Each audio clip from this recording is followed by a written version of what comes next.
mean, good.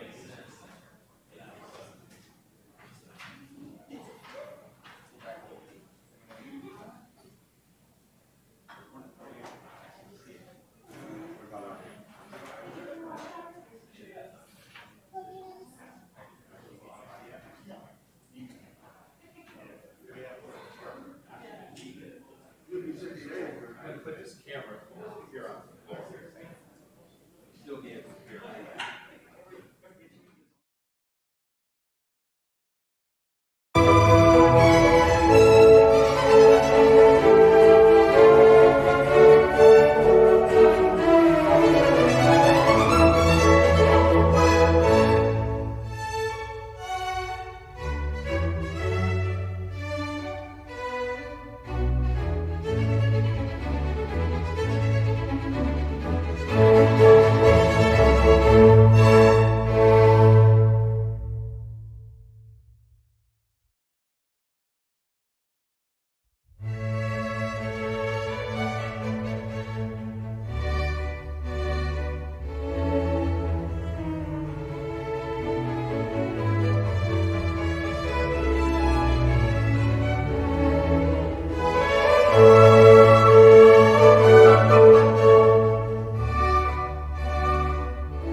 Pastor Johnny Green from Healing Place Church and Commander Tanya Payton. Commander Payton was my boss in the Navy. I think I did a good job for her. But I've asked them to come up if they want to share a little thought, but also for Johnny to lead us in the prayer and Commander Payton. Right there on the desk. Commander Payton to lead us in the pledge. So if everyone will stand up and. You'll go green. There we go.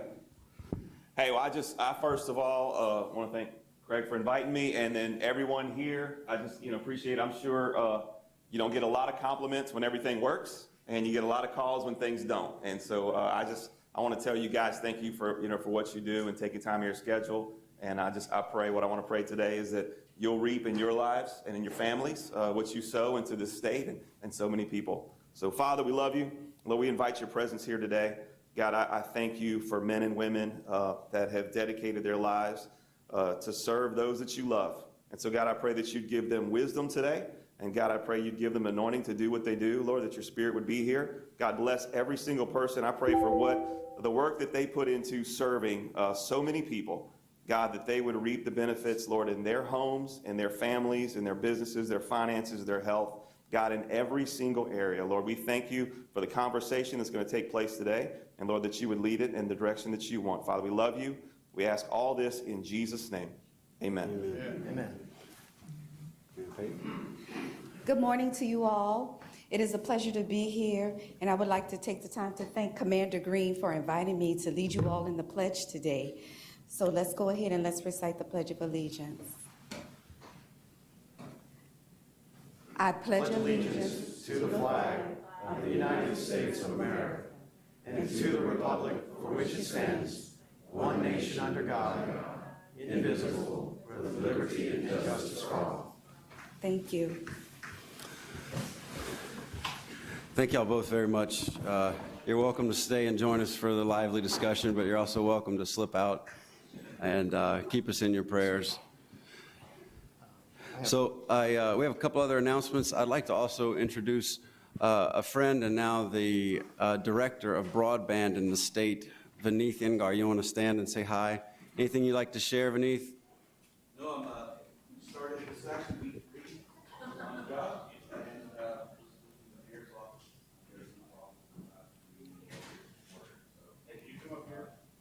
Come talk at the mic. You said the green button. I got it for light green. Well, thank you for acknowledging me, Commissioner Green, and to all the public service commissioners. Commissioner Francis, I had a chance to spend some quality time 2 weeks ago on my 3rd day on the job in Gina, and really enjoyed the conversations that you and I have had with regards to broadband and really impacting the state of Louisiana. So as I mentioned earlier, joined 3 weeks ago. Broadband is a critical mission item that we're going to address for the state of Louisiana. There are hundreds of thousands of households throughout the state that lack both the accessibility to broadband and broadband that's affordable. And so it's going to be our effort, our job to bring everyone together to address that in a meaningful way, and look forward to working with all of you. So thank you. Well, thank you for your work, and let us know if we can do anything to help. We look forward to working with you. One other announcement I have, and then I'll turn it over to the others, and this may be on behalf of Commissioner Campbell, but we'd like to welcome Gary Gary, do you want to come up and tell us a little bit about yourself? This is Commissioner Campbell's new right hand, unless you're left-handed.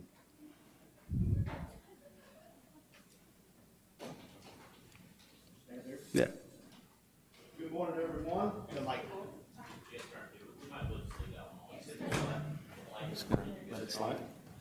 Good morning, everyone. Christmas present. I think I've met just about all of you either on the telephone or on Zoom meetings over the past few months, but I just want to say our office is open to assist you in any way we can. All you've got to do is give us a call, and we will try to respond to you as quickly as possible. I've been working with Commissioner Campbell's office since July of 2019. Prior to that, I was in law enforcement for 30 years. I retired as the police chief in Mansfield. In March of 2019, that lasted about 3 months, and my wife told me I had to find something to do, so here I am. And I look forward to working with each of you, and anything we can ever do to assist, all you got to do is reach out to us. Thank you. Thank you, Gary. Welcome. One other announcement I have is we're looking at more than likely moving the July meeting from the 21st to the 14th, if you can mark your calendars. And I think there are other commissioners and staff that have announcements. I actually have. Good, I'm hot. I'd just like everybody to keep in their prayers today the men and women aboard the Seacorps vessel that went down yesterday 8 miles south of Port Fourchon. We have to remember the men and women who go down to the sea on our behalf. And 18 went overboard, 6 or more have been recovered, but this is going to be a tremendous disaster for the state of Louisiana and for their families and for these individuals. So please keep them in your prayers. Agree. Thank you, Commissioner. And we have a couple announcements from staff to add to keep in your prayers. Ms. Pat Lombard, who you all know, lost her brother late last week, Eddie Harlow III, so keep their family in your prayers. And on a happier note, there's 2 birthdays I want to acknowledge, particularly since we're on YouTube. My daughter and Colby's son share the same birthday. They're not the same age, so happy birthday to Teresa and JD. Happy birthday. Any other announcements? All right, let's get into the agenda. We'll get Catherine? to the agenda. We have 25 items, Commissioners. Exhibit number 10 is deferred. That's 10. Moving on to exhibit number 2, which is docket number T35854, Louisiana Public Service Commission versus Bennett Motors Express, alleged violation of revised statute 45-161 through 180.1 by operating under a company name different than that granted in common carrier number 8327 on file with the commission, allegedly occurring on or about January 12, 2021 and January 14, 2021. Is a discussion and possible vote pursuant to Rule 57 on an affidavit and stipulation executed by the carrier, and this will need 2 votes. This is a proposed settlement between Bennett Motors Express and the Commission staff for Bennett Motors' violation of revised statutes.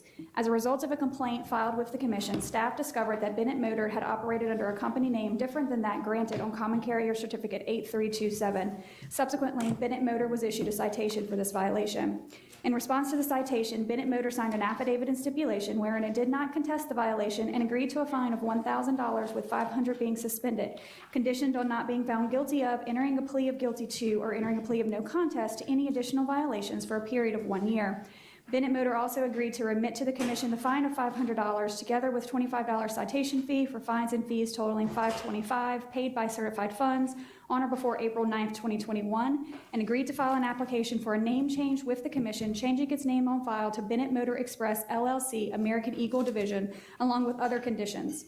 Staff recommends that the Commission, 1, exercise its original and primary jurisdiction under Rule 57 to consider the affidavit and stipulation, and 2, accept the affidavit and stipulation executed on March 29, 2021 for fines and fees totaling $525.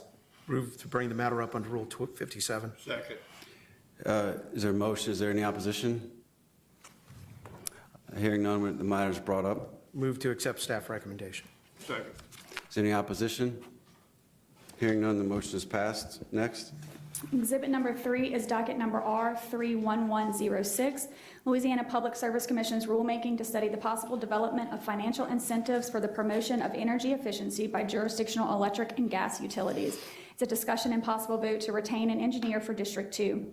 Pursuant to the Commission's General Order dated December 22nd, 2020, each Commissioner can nominate a qualified engineering firm to provide professional services for each district for the Political Subdivision Energy Efficiency Program, subject to the Commission's confirmation vote and approval.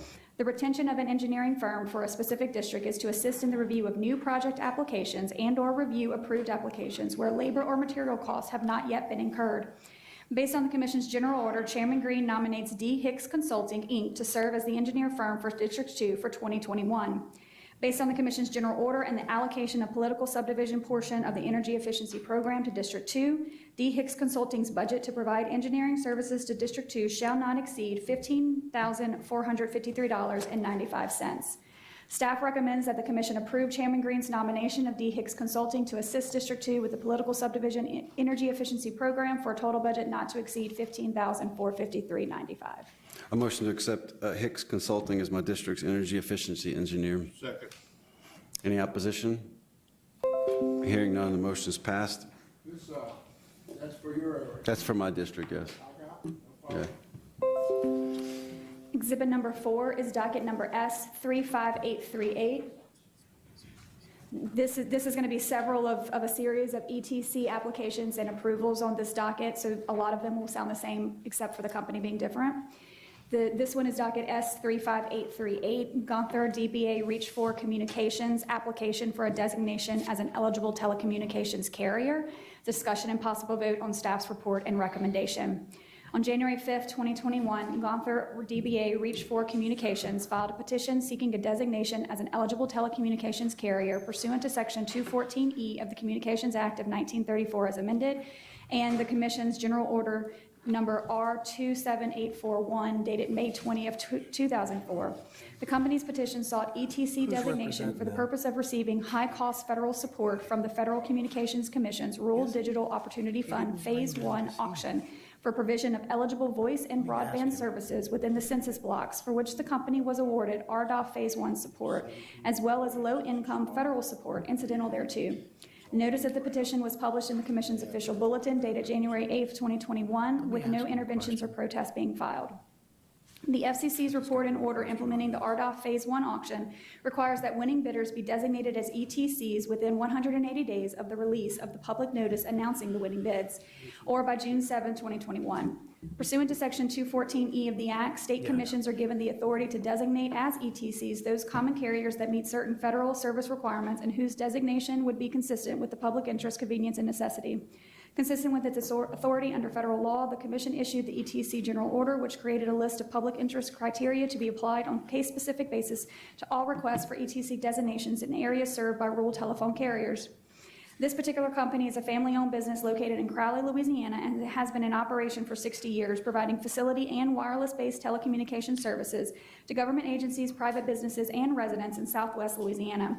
Currently, the company provides broadband services through fixed wireless and fiber-to-the-home technologies, as well as voice-over internet protocol services. Based on the RDOF Phase 1 auction results, the FCC allocated $1,710,200.30 to a consortium of which the company was a member to expand access to broadband internet in 1,639 locations in Louisiana. In its petition, the company certified that it will offer the services supported by federal universal service support mechanisms, either using its own facilities or a combination of its own facilities, and resale of another carrier's services, and that will advertise the availability of such services and the charges therefore using media of general distribution. The company also adequately addressed all of the public interest factors enumerated in the ETC General Order. On April 1st, 2021, staff filed the staff report and recommendation on the company's petition into the record of this proceeding. Staff's report found that the company had demonstrated the requirements of the Act, applicable FCC regulations, and the ETC General Order. Therein, staff also found that the designation of the company as an ETC in the designated service areas for the purpose of receiving RDOF Phase 1 and Lifeline support is in the public interest. Staff recommends that the Commission adopt the staff report and recommendation filed into the record on April 1st, 2021, and grant the company's petition to be designated as an ETC in the designated service areas for the limited purpose of attaining high-cost RDOF Phase 1 support and low-income Lifeline support incidental thereto, subject to conditions contained in staff's report and recommendation. I think we have a couple comments or questions on this. Commissioner Scametta? Actually, I deferred it. Okay, Commissioner Francis? Who represents the company? What attorney is it? Do you have an attorney here? Who is that? Okay. Rob Rigger is this attorney. And we've got Barlow from staff as well, if you have any questions for staff on this, Commissioner. I wanted to make a couple of comments to the audience and the public. This operation is in the town of Crowley, which I live out in the country from Crowley, and I had a chance to go by and meet them for the first time. Brought back old memories of when I first started my business. Have 17 employees. They just put in a bid for a small footprint. Everything they're going to be doing is going to be underground. And I asked them, I said, well, are you outsourcing your underground work? Someone had said, no, we're doing it ourselves. So I just, knowing what we've all been through with the fiber and the future of fiber, and I see it's a little hometown company, I'd encourage them to hire some more people and grow their business. It's a great little company. But I think they're very conservative. I don't know if they're going to take my advice or not, but I would, Mr. Chairman, I'd make a motion that we accept their request for authority. Second. Well, thank you, Commissioner. There's a motion by Commissioner Francis to accept, second by Commissioner Scametta. Is there any opposition? Hearing none, the matter is passed. Quick question. Go ahead. For the secretary, I understand we're going to have an executive session today. We are. Where is that on the agenda? It is the last item. Came out with supplement 25. Okay, no, okay, got it. Gotcha. All right. Catherine? Exhibit number 5 is docket number S35839, Seabridge Telecom Louisiana's application for designation as an eligible telecommunications carrier. Discussion and possible vote on staff report and recommendation. On January 6, 2021, Seabridge Telecom filed a petition seeking designation as an eligible telecommunications carrier pursuant to Section 214E of the Communications Act of 1934 and the Commission's General Order Number R27841 dated May 20, 2004. The company's petition sought ETC designation for the purpose of receiving high-cost federal support from the Federal Communications Commission's Rural Digital Opportunity Fund Phase 1 auction for provision of eligible voice and broadband services within the census blocks for which the company was awarded RDOF Phase 1 support, as well as low-income Lifeline federal support incidental thereto. Notice that the petition was published in the Commission's official bulletin dated January 8, 2021, with no intervention or protest filed. Seabridge is an indirect subsidiary of Altice USA, is a Delaware limited liability company that provides broadband internet, video, and digital phone services to communities across Louisiana. Based on the RDOF Phase 1 auction results, the FCC allocated $303,952 to the company's indirect parent company to expand access to broadband internet in 2,267 locations in Louisiana. In its petition, the company certified that it will offer the services supported by federal universal service support mechanisms, either using its own facilities or a combination of its own facilities and resale of another carrier's services, and that will advertise the availability of such services and the charges therefor using media of general distribution. The company also adequately addressed all of the public interest factors enumerated in the ETC general order. On April 1st, 2021, staff filed its report and recommendation on the company's petition into the record of this proceeding, and staff's report and recommendation found that the company had demonstrated the requirements of the Act, applicable FCC regulations, and the ETC general order. Therein, staff also found that designation of the company as an ETC in the designated service areas for the purpose of receiving RDOF Phase 1 and Lifeline support is in the public interest. Staff recommends that the Commission adopt the staff report and recommendation filed into the record on April 1st, 2021, and grant the company's petition to be designated as an ETC in the designated service areas for the limited purpose of obtaining high-cost RDOF Phase 1 support and low-income Lifeline support incidental thereto, subject to the conditions contained in staff's report and recommendation. I'd like to ask a question. Vineeth, since you're here, do you mind coming up to the table?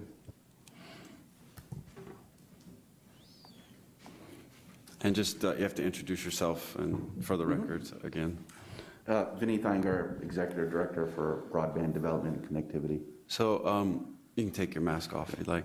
So we know the problems with Suddenlink, and we also know there's going to be a lot of money to help develop these programs. Can you talk about what accountability is currently in place, or the plan to have accountability so that we don't have the Suddenlink problems that we did? Yeah, so that's something that we're right now as a group and as an organization trying to determine, right? How do we create, especially when it comes to state money, potentially state grant dollars or any federal money, to ensure that there is consistency in service but also that there is potentially a disaster recovery toolkit, right? That speaks to their ability to provide services in case that there are disasters in our community. It's something that we did very similarly in the city of Baton Rouge, just like any other city where there is COOP plans when it comes to challenges. So this is something that we're looking at, and something that, you know, as part of our potential grant program would require for participants. Very good, thank you. Does anybody have any other questions? And Mr., do you mind if I call you Vinny? Sure. Okay, thank you very much. Yeah, just like Mr. Vinny said earlier, I've met him, we did 3 days on the job up in the wonderful LaSalle Parish at a big fiber meeting. One of the things that I heard at that meeting was about the speed. And is it possible that if you pay more money to get faster speed, that's the American way? Well, you think we'll have that someday? So broadband is largely defined by speeds, and those speeds are set by the FCC, right? Okay. And so, you know, sometimes people think broadband equals fiber, right? Fiber could be one of many things, many modalities that could help satisfy that speed definition set by the FCC. There are conversations occurring in Washington, D.C. today about redefining what those speeds mean, given now that the pandemic has exposed that, you know, 25.3, which is the common definition of broadband, may not be good enough to help support a family of 4. One kid who may be doing their homework online, one who may be doing a virtual visit with their school teacher, one family member doing a telehealth visit, and one person using the internet for work, all at the same time. Yes. And so that definition, I think, is going to be redefined. That's what the conversations in Washington, D.C. are. That's what's happening.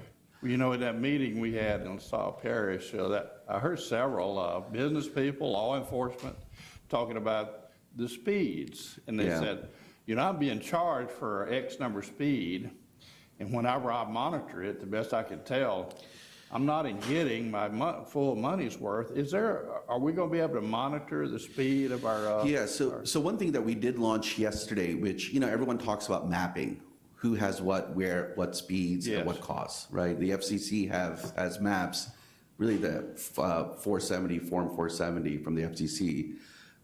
The FCC also clearly has identified that some of those maps may not be totally accurate, and that's really a function of how they lay out the nationwide fabric in terms of connectivity. But yesterday, we launched, through a partnership with the Delta Regional Authority, an effort to assess speeds of what households are having broadband. And so it's really taking an opposite approach to the FCC, though it's a best practice, which is what we want is households to identify through a speed test to tell us what they have, what they don't have, and that'll help us understand the price points, the density of fiber, what could work in terms of certain parishes, in terms of a broadband plan for those areas. So it was launched yesterday. I think it was pushed out in a number of markets, and we'll continue to push out. And that we'll start to get data on speeds on a parish by parish basis, probably within the next, I would say 8 to 12 weeks. Well, you know, the Public Service Commission, we are the guiding authority for like electricity and natural gas and homes, things like that. Whereas the guiding authority for our internet service is FCC. Would you tell the governor that we'd like to have the authority over this, not FCC, and long-term plan that our people need local reliability checks? And the Public Service Commission, from what my experience in 4 years, I think we're doing a great job with electricity and natural gas in homes, and we need to do that with our internet service too. So I will bring it up to him. Thank you. Yeah. Commissioner Campbell? You mentioned speed. I know Commissioner, your mic. I know the faster, the more it costs. That doesn't need, you need to work on that some way, because poor people need it as much as wealthy people. Right. And your poor parishes, like he's talking about LaSalle, is poor, poor, poor, poor, poor. and so is Red River, so is Claiborne, some of those parishes. And they can't be penalized because they're poor. They got students that can be doctors too. Right. But you can't be a doctor if you've got other people have special tools you don't have. So you have to be cognizant that poor parishes, there's an old saying in the country, poor people got poor ways. And it's our job to make sure that the waves are equal. So I would 100% agree, Commissioner Campbell, that when we're addressing broadband as a state, we have to address both accessibility and affordability at the same time. You know, a really good example, Lake Providence has roughly 1,000 households, 3,000 people. Average median household income is less than $20,000 on an annual basis. 50% live below the poverty line.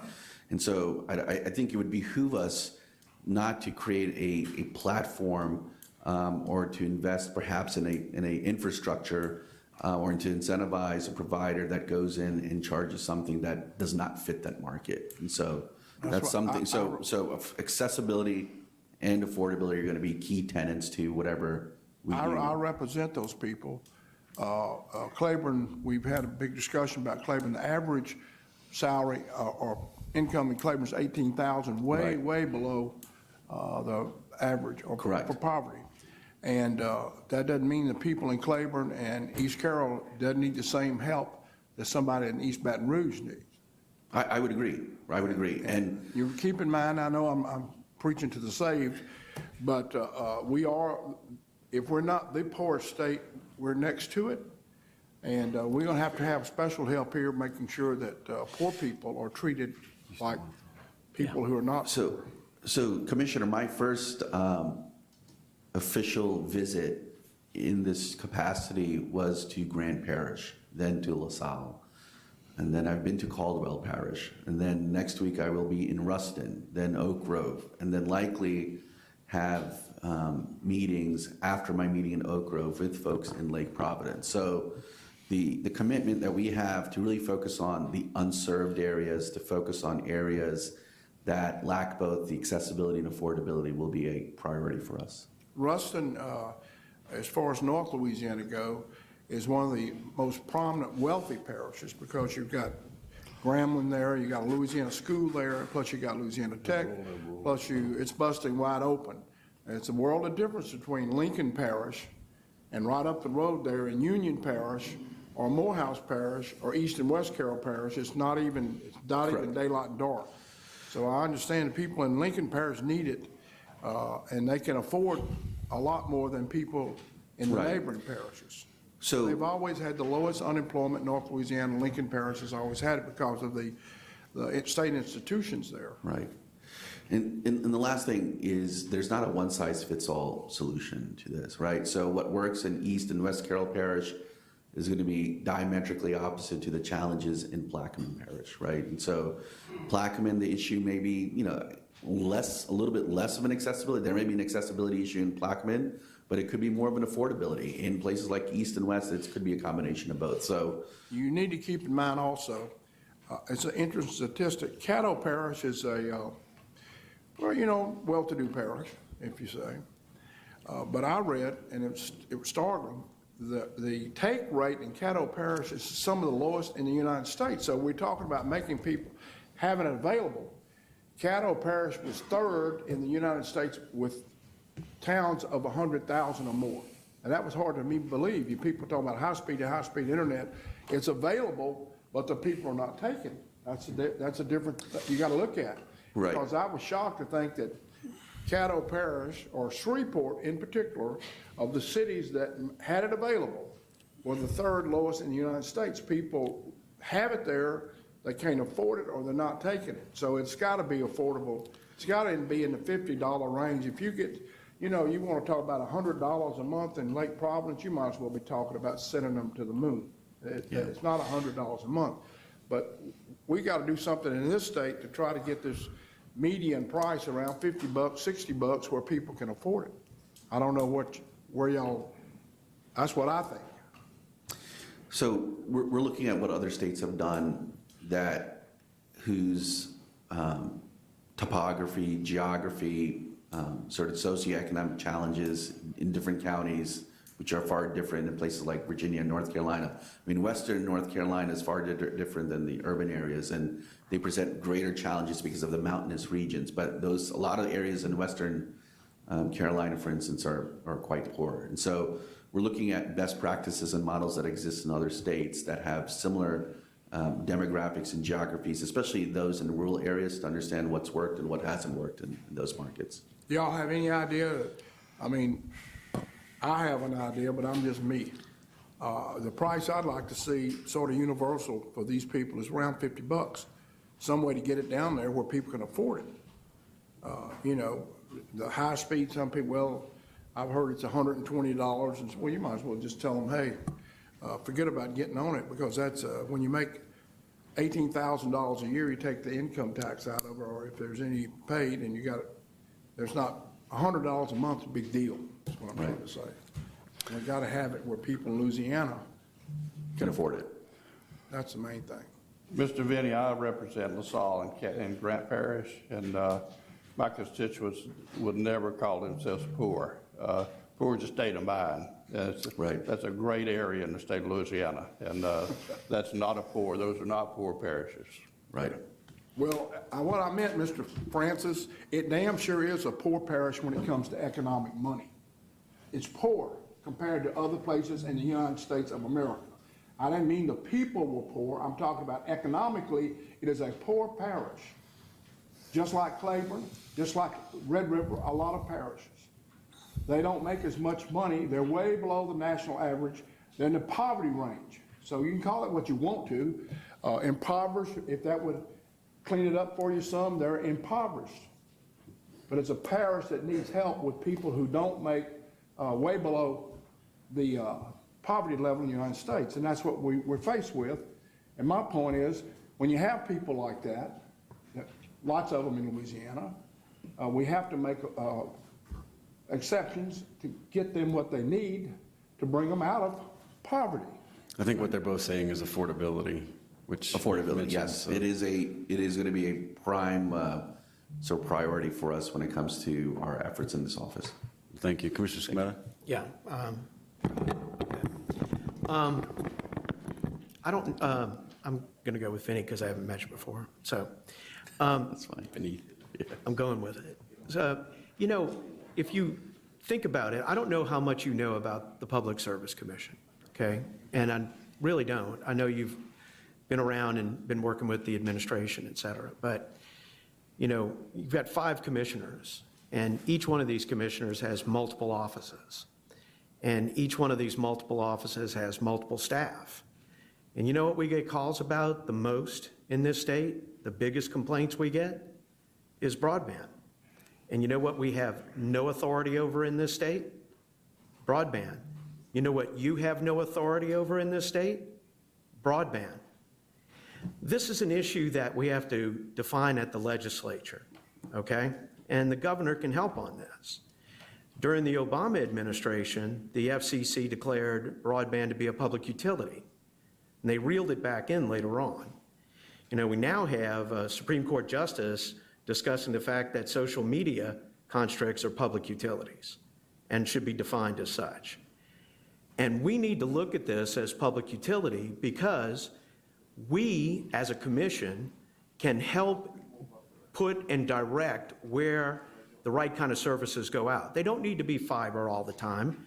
Sometimes they can be wireless towers, they can be cellular broadband, because you and I both know, and you know, I'm giving you the credit of understanding this, that sometimes it's way more expensive to go put fiber into some of the more remote areas. And we look at what we can do.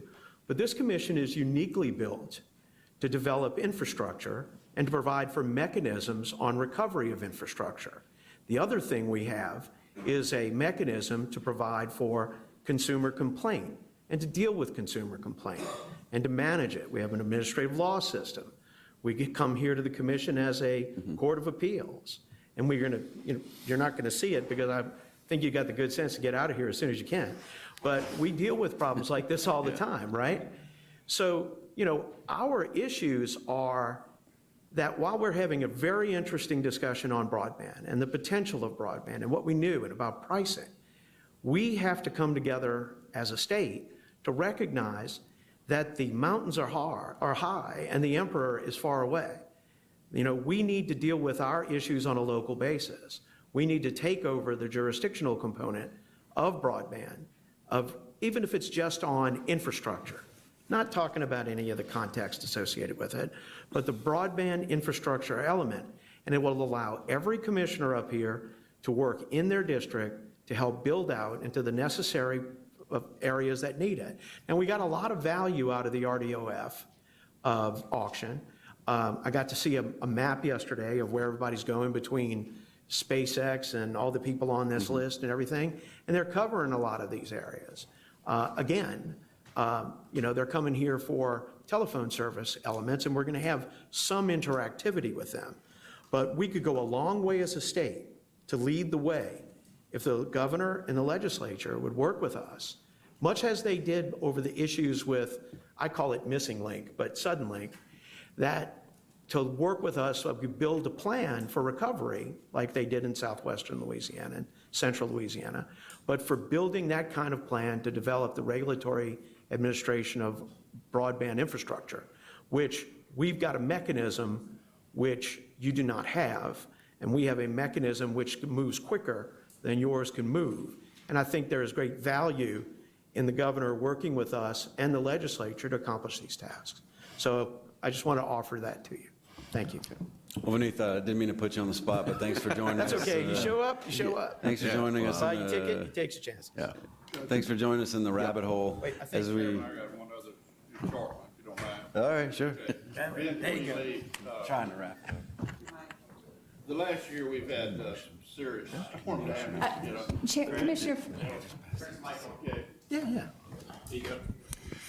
In the last year, we've had some serious storm damage in Louisiana from weather, and the public looks to us to keep the lights on. And so, for your information, we have a storm damage recovery system particularly for our electricity. And because of that, we've been able to give our electricity people I call it a blank check, so I don't think the chairman would like to hear that, but no. It's our customers say at all costs, get the electricity back on, you know, whatever it takes. And I'm proud of what we do in the system we have, and we allow the utilities to recover that cost. And the people pay for it, and that's the way the people want it. They want to get back on. In the case of our internet service, you know, those same lines attached to those same poles that are blown down, we're still waiting in some places for the internet people to get their lines back up. And they don't have a recovery mechanism. If they spent the money that Entergy and Cleco spent to get the lines back up, they'd be bankrupt. So that needs to be addressed in some way. And I've got the question, I don't have the idea how to fix it. So maybe you and the governor can figure that one out. So thank you. Thank you. Mr. Chairman, before we leave this, I want to circle back to your original question and just to let Vineet know that while this doesn't apply directly to broadband providers, last month we adopted a rule for video providers consistent with Senator Johns' legislation, and it follows up with our existing disaster rules for telephone providers. So to the extent these RDOF applicants have a telephony or video component, they are required now under PSC rules to file a disaster plan with us that has best efforts, pre and post storm planning and all that. So we've got that in place. Well, that's very good to hear. Yeah. And thank you for all of your efforts, because I know you're going to make it better than we have it already. So thank you. Run while you can. Yeah. Thanks. Vineet, before you leave, will you please fill out one of the yellow cards and hand it to one of us? And you can do it at your seat. Thank Mr. you. Chairman, I'd like to move to accept the staff recommendation on Exhibit 5. Second. Motion by Commissioner Smith, second by Commissioner Francis. Any opposition? Hearing none, the matter is passed. Catherine? Exhibit number 6 is docket number S35842, Southwest Arkansas Telecommunications and Technologies application for designation as an eligible telecommunications carrier. Discussion and possible vote on staff report and recommendation. On January 6, 2021, Southwest Arkansas Telecommunications and Technology, DBA 4 States Fiber, filed a petition seeking designation as an eligible telecommunications carrier pursuant to Section 214E of the Communications Act of 1934 as amended, and the Commission's General Order Number R27841, dated May 20 of 2004. The company's petition sought ETC designation for the purpose of receiving high-cost federal support from the Federal Communications Commission's Rural Digital Opportunity Fund Phase 1 auction for provision of eligible voice and broadband services within the census blocks for which the company was awarded RDOF Phase 1 support, as well as low-income Lifeline federal support incidental thereto. Notice of the petition was published in the Commission's official bulletin dated January 8 of 2021, and no interventions or protests were filed. The company is a wholly owned subsidiary of Southwest Arkansas Electric Cooperative Corporation, which is a nonprofit rural electric cooperative headquartered in Texarkana, Arkansas, and organized and existing under the laws of the state of Arkansas. The company, a for-profit Arkansas corporation, was formed to assist with the deployment and operation of new state-of-the-art low-latency fiber-to-the-home network and to provide high-speed broadband internet access and voice-over internet protocol services to the areas served by the cooperative, as well as additional surrounding areas, including portions of northwest Louisiana, which largely lack access to such services. Based on the RDOF Phase 1 auction results, the FCC allocated $113,667,025.30 to a consortium of which the company was a member to expand access to broadband internet service in 53,245 locations in Louisiana. In its petition, the company certified that it will offer services supported by the federal universal support service mechanisms and that it will advertise the availability of such services and the charges therefore using media of general distribution. The company also adequately addressed all of the public interest factors enumerated in the ETC general order. On April 1st, 2021, staff filed the staff report and recommendation on the company's petition into the record of this proceeding. In the staff report and recommendation, staff found that the company had demonstrated the requirements of the Act, applicable FCC regulations, and the ETC general order. Therein, staff also found that the designation of the company as an ETC in the designated service areas for the purpose of receiving RDOF Phase 1 and Lifeline support is in the public interest. Staff recommends that the Commission adopt the staff report and recommendation filed into the record on April 1st, 2021, and grant the company's petition to be designated as an ETC in the designated service areas for the limited purpose of obtaining high-cost RDOF Phase 1 support and low-income Lifeline support incidental thereto, subject to condition contained in staff's report and recommendation. Move to accept staff recommendation. Second. Oh, Mr. Cameron, you want That was that's fine. to? Okay. Any opposition? Hearing none, it's passed. Next. Exhibit number 7 is docket number S35843, Connexon Connect's application for a designation as an eligible telecommunications carrier. Is a discussion and possible vote on staff report and recommendation. On January 7th, 2021, Connexon Connect filed an application for designation as an eligible telecommunications carrier pursuant to the Communications Act of 1934 as amended in the Commission's General Order dated May 20th, 2004. Connexon seeks designation as both the high-cost and low-income ETC in the eligible census block areas for which it was awarded funding from the Federal Communications Commission's Rural Digital Opportunity Fund Phase 1 auction. Notice of the application was published in the Commission's official bulletin dated January 8th, 2021, and no interventions were filed. Connexon is a Missouri limited liability company formed to assist with the deployment and operation of new state-of-the-art low-latency fiber-to-the-home network technology and provide high-speed broadband internet access and voice-over internet protocol services to areas across the country which lack access to such services. Connexon Connect is a wholly owned subsidiary of Connexon LLC, which manages more rural fiber construction in the U.S. than any other company. Based on the RDOF Phase 1 auction results, the FCC allocated $113,667,025.30 to a consortium of which Connexon is a member to expand access to broadband internet services in central and north Louisiana. In its application, Connexon certified that it will provide the services supported by federal universal support service mechanisms and address all the public interest factors set out in the ETC general order. On March 30th, 2021, staff filed its report and recommendation. Therein, staff determined that the company's proposal was consistent with the public interest and that Connexon should be designated as an ETC within the eligible census blocks subject to conditions. Staff recommends that the Commission adopt staff's report and recommendation filed March 30th, 2021 and approve Connexon's application for designation as high-cost, low-income ETC within the eligible census block areas subject to conditions. Move to accept staff recommendation. A motion by Scametta, a second by Campbell. Any opposition? Hearing none, the matter is passed. Next. Exhibit number 8 is docket number S35845, Allen's TV Cable Service application for designation as an eligible telecommunications carrier. Discussion and possible vote on staff's report and recommendation. On January 6, 2021, Allen's TV Cable Service filed an application for designation as an ETC pursuant to the Communications Act of 1934 and the Commission's General Order dated May 20 of 2004. Allen seeks designation as a high-cost rural ETC in the eligible census block areas for which it was awarded funding from the Federal Communications Rural Digital Opportunity Fund Phase 1 auction. Notice of the application was published in the Commission's official bulletin dated January 8, 2021, with no interventions filed. Allen's is a Louisiana corporation operating as a facilities-based telecommunications carrier providing voice, cable, and broadband internet service to customers in various parishes throughout South Central Louisiana. Allen's was previously designated as an ETC by this commission in February 2019 in order to receive funding from the Connect America Fund Phase 2 auction. As a condition of the order in that docket, Allen's was required to file a new application to amend its ETC designation should it decide to provide service in new census block areas.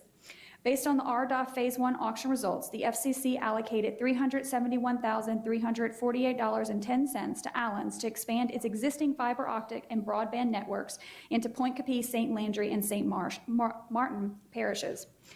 Allen certified in his application that it will provide the services supported by federal universal service support mechanisms and address all the applicable public interest factors set out in the ETC General Order. On March 30 of 2021, staff filed its report and recommendation, therein determining that the company's proposal was consistent with the public interest and that Allen should be designated as an ETC within the eligible census blocks subject to conditions. Therefore, staff recommends that the Commission adopt staff's report and recommendation filed March 30 of 2021 and approve Allen's application for designation as a rural high-cost ETC within the eligible census block areas subject to conditions. Move to accept staff recommendation. Motion to accept, second by Commissioner Campbell. There's a Dr. Campbell, but Commissioner Campbell. Any opposition? Hearing none, the matter is passed. Next. Exhibit number 9 is docket number S35847, Volt Broadband's application for designation as an eligible telecommunications carrier. Discussion and possible vote on staff report and recommendation. On January 6, 2021, Volt Broadband filed a petition seeking designation as an ETC pursuant to Section 214E of the Communications Act and the Commission's General Order Number R27841 dated May 20 of 2004. The company's petition sought ETC designation for the purpose of receiving high-cost federal support from the FCC's RDOF Phase 1 auction for provision of eligible voice and broadband services within the census blocks for which the company was awarded RDOF Phase 1 support, as well as low-income federal support incidental thereto. Notice of the petition was published in the Commission's official bulletin dated January 8, 2021, with no interventions or protests filed. The company is a wholly owned subsidiary of Northeast Louisiana Power Cooperative, or NELCO. NELCO is a Louisiana nonprofit electric cooperative organized and existing under the laws of the state of Louisiana and domiciled in Franklin Parish. NELCO provides electric service to approximately 12,000 members in portions of Northeast Louisiana. The company was formed on November 30 of 2020 to design, develop, and operate a broadband internet system in and around NELCO's service territory and for the purpose of receiving RDOF Phase 1 support. Based on the RDOF Phase 1 auction results, the FCC allocated $1,283,546.30 to a consortium of which the company was a member to expand access to broadband internet in 652 locations in Louisiana. In its petition, the company certified that it will offer the services supported by federal universal service support mechanisms, either using its own facilities or a combination of its own facilities and resale of another carrier services, and that will advertise the availability of such services and the charges therefore using media of general distribution. The company also adequately addressed all of the public interest factors enumerated in the ETC General Order. On April 1st, 2021, staff filed the staff report and recommendation on the company's petition, finding that the company had demonstrated the requirements of the Act, applicable FCC regulations, and the ETC General Order. Therein, staff also found that the designation of the company as an ETC in the designated service areas for the purpose of receiving RDOF Phase 1 and Lifeline support is in the public interest. Staff recommends that the Commission adopt staff's report and recommendation filed into the record on April 1st, 2021, granting the company's petition to be designated as an ETC in the designated service areas for the limited purpose of obtaining high-cost RDOF Phase 1 support and low-income Lifeline support incidental thereto, subject to the conditions contained in staff's report and recommendation. Motion by Commissioner Campbell to accept, second by Commissioner Bossier. Any opposition? Hearing none, the motion is passed. Next. Exhibit 10 is deferred. Exhibit number 11 is docket number S35861, Cleco Power's application of Cleco Power's authorization of a non-material upstream restructuring of MIP Cleco Partners LP's indirect interest in Cleco Power LLC. This is a discussion and possible vote on staff's report and recommendation. On January 28, 2021, Cleco Power filed an application seeking authorization for a non-material upstream restructuring of MIP Cleco Partners LP, an upstream entity holding an indirect ownership interest in Cleco Power, pursuant to the Commission's General Order dated March 18, 1994. Notice of Cleco Power's application was published in the Commission's official bulletin dated February 5, 2021, with no interventions being filed. Cleco Power is an electric public utility engaged in the generation, transmission, distribution, and sale of electricity at retail and wholesale. Cleco Power is a wholly owned subsidiary of Cleco Corporate Holdings, and the company's retail operations are subject to the jurisdiction of the Commission. In April 2016, the Commission authorized the acquisition of Cleco Corporation, Cleco Power's parent company, and Cleco Power by a consortium of investors including BCI, a subsidiary of Macquarie Group Limited, and John Hancock Financial. Each of these owners invested in Cleco Power by holding a proportionate interest in MIP Cleco Partners, which was created for that purpose. ATRF INF Limited is one of the 8 limited partner investors in that entity, and it is the legal entity through which Alberta's Teachers Retirement Fund Board provided an equity investment in MIP Cleco Partners. As a limited partner, ATRF has an indirect, non-controlling, passive interest only in MIP Cleco Partners. ATFR was required to transfer its ownership shares to a newly formed entity, Alberta Investment Management Corporation, to comply with the 2019 enactment of the Alberta, Canada legislature. As a result of that statute, AIMCO will replace ATRF as the manager of the investments of the ATRF. The proposed restructuring is a technical change in upstream ownership required by Alberta law, and it does not change ATRF's limited partner interest in MIP Cleco Partners or the ultimate beneficial ownership of its investments in MIP Cleco Partners. ATRF will remain a minority passive owner of MIP Cleco Partners, although its shares will be owned by AIMCO, and AIMCO will appoint its directors and officers. Staff filed a report and recommendation on April 1st, 2021, wherein staff reviewed the proposed restructuring as well as Cleco Power's analysis to ensure that the 18 factors contained in the Commission's 94 General Order have been satisfied. Staff determined that the proposed restructuring would not change control, management, operations, or ultimate upstream ownership of Cleco Power, nor will it result in a change in ownership or control of MIP Cleco Partners. Significantly, the proposed restructuring will not result in a change in the proportionate control or ownership of Cleco Power among BCI, Macquarie, or John Hancock. Each will retain the original percentage shares as approved in the Commission's 2016 merger order. Staff concluded that the proposed restructuring will not have any impact on Cleco's quality or reliability, rates, terms, conditions based on its LPSC jurisdictional service, and will not have any impact on the Commission's ability to audit and regulate Cleco Power. If the proposed restructuring is approved, the Commission will retain all authority it currently has over Cleco Power, its parent company, and all upstream owners. Staff determined that the proposed restructuring will not have any impact on Cleco Power's compliance with the applicable merger regulatory commitments adopted in Order Number U33434A, and all of those regulatory commitments will remain in full force and effect.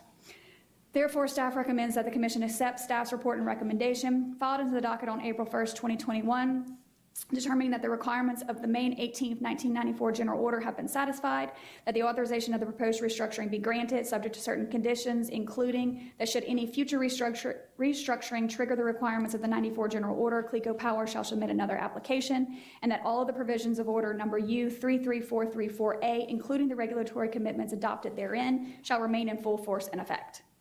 Mr. Chairman, make a motion, we accept staff's recommendation. Second. A motion by Commissioner Francis, second by Commissioner Scametta. Any opposition? Hearing none, the motion is passed. You have discussion? No, I just want to say something. Go ahead. You know, we're all here. I give credit to everybody here for trying to help people. And we got different kind of persuasions, Republicans and Democrats and all, but I think it's good that we all recognize one thing. I just got the highest poverty, states with the highest poverty rates. I want to read this out because it's good for the Public Service Commission to realize just exactly where we are and who we represent. I'm not saying we don't. But here's the states with the highest poverty rates, the top 10. Mississippi's got 19.4 19.4% of the people living in poverty. Louisiana, 18.4%. New Mexico, 16%. Arkansas, 15%. West Virginia, 14.9%. Kentucky, 14.6%. Alabama, 14.4%. South Carolina, 13.9%. District of Columbia, 13.6%. And Georgia, 13.5%. So that's I think we all recognize that, and we're trying to work toward that, but we have a huge number of people in this state that live in poverty. And we got to do everything we can to make these bills that we oversee as reasonable as possible. We're all blessed in this room. Everybody in this room is blessed. We're all blessed. And for whatever reason, we're blessed, okay? Education, born, whatever. We don't have those problems. But we represent a lot of people who have a lot of problems paying their bills, and especially after this storm, this is good for us to realize. We got to realize these people are having hell paying their bills, and we got to work with the companies. They got to be paid, but everybody ought to, and I'm not preaching, these are facts, realize that we're number 2 in poverty in the United States, and we have to have special help for people in Louisiana, because we really have a problem. Hopefully, that's what everybody at this table is trying to do, is get internet to people where they can be better educated and they can get better jobs, and we can bring better jobs to Louisiana. I live in northwest Louisiana in Shreveport area. We're having a real problem up there. Shreveport's in tough shape. We have people leaving Caddo Parish, going to other parishes, and it's not good.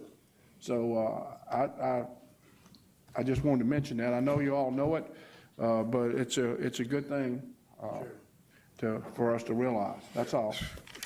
Thank you, Commissioner Campbell. Commissioner Francis? I want to address something to Secretary Fry. Back up just a little bit. When we have the storm damage on our internet system, we need to work on a way to get some storm damage recovery for the internet folks, as well as we do for the folks with electricity.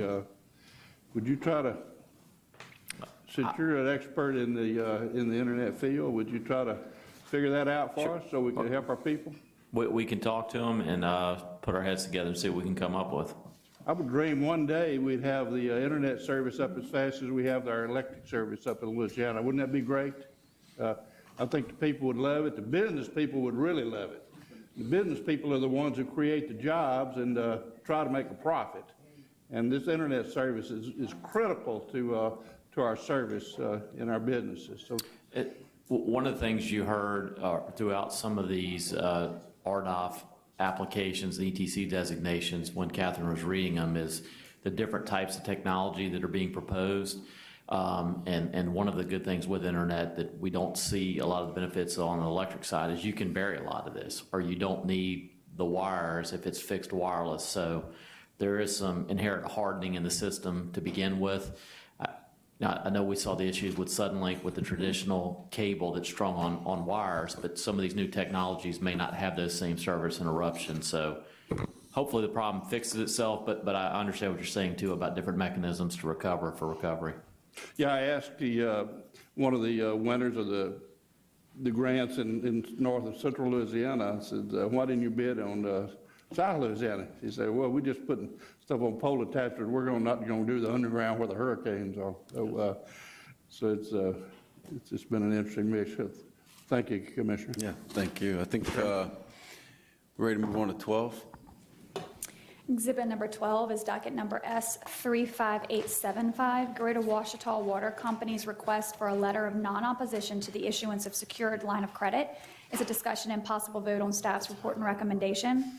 On February 18th, 2021, Greater Ouachita Water Company sought the Commission's non-opposition to enter into a loan agreement with Regions Bank in the amount of $5 million. The loan proceeds will provide a cost-effective means for GOWC to finance the unfunded portion of the company's capital improvement plan project number 13, specifically the cost of a number of new water wells and the installation of 5 carbon filtration systems without requiring GOWC to increase water and wastewater rates for customers. GOWC seeks to borrow the funds for a 10-year term.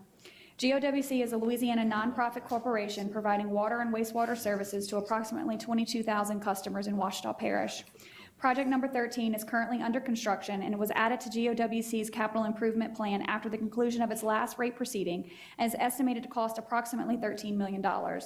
GOWC currently has access to capital in the amount of $7,368,265 from its 2019 bond indenture.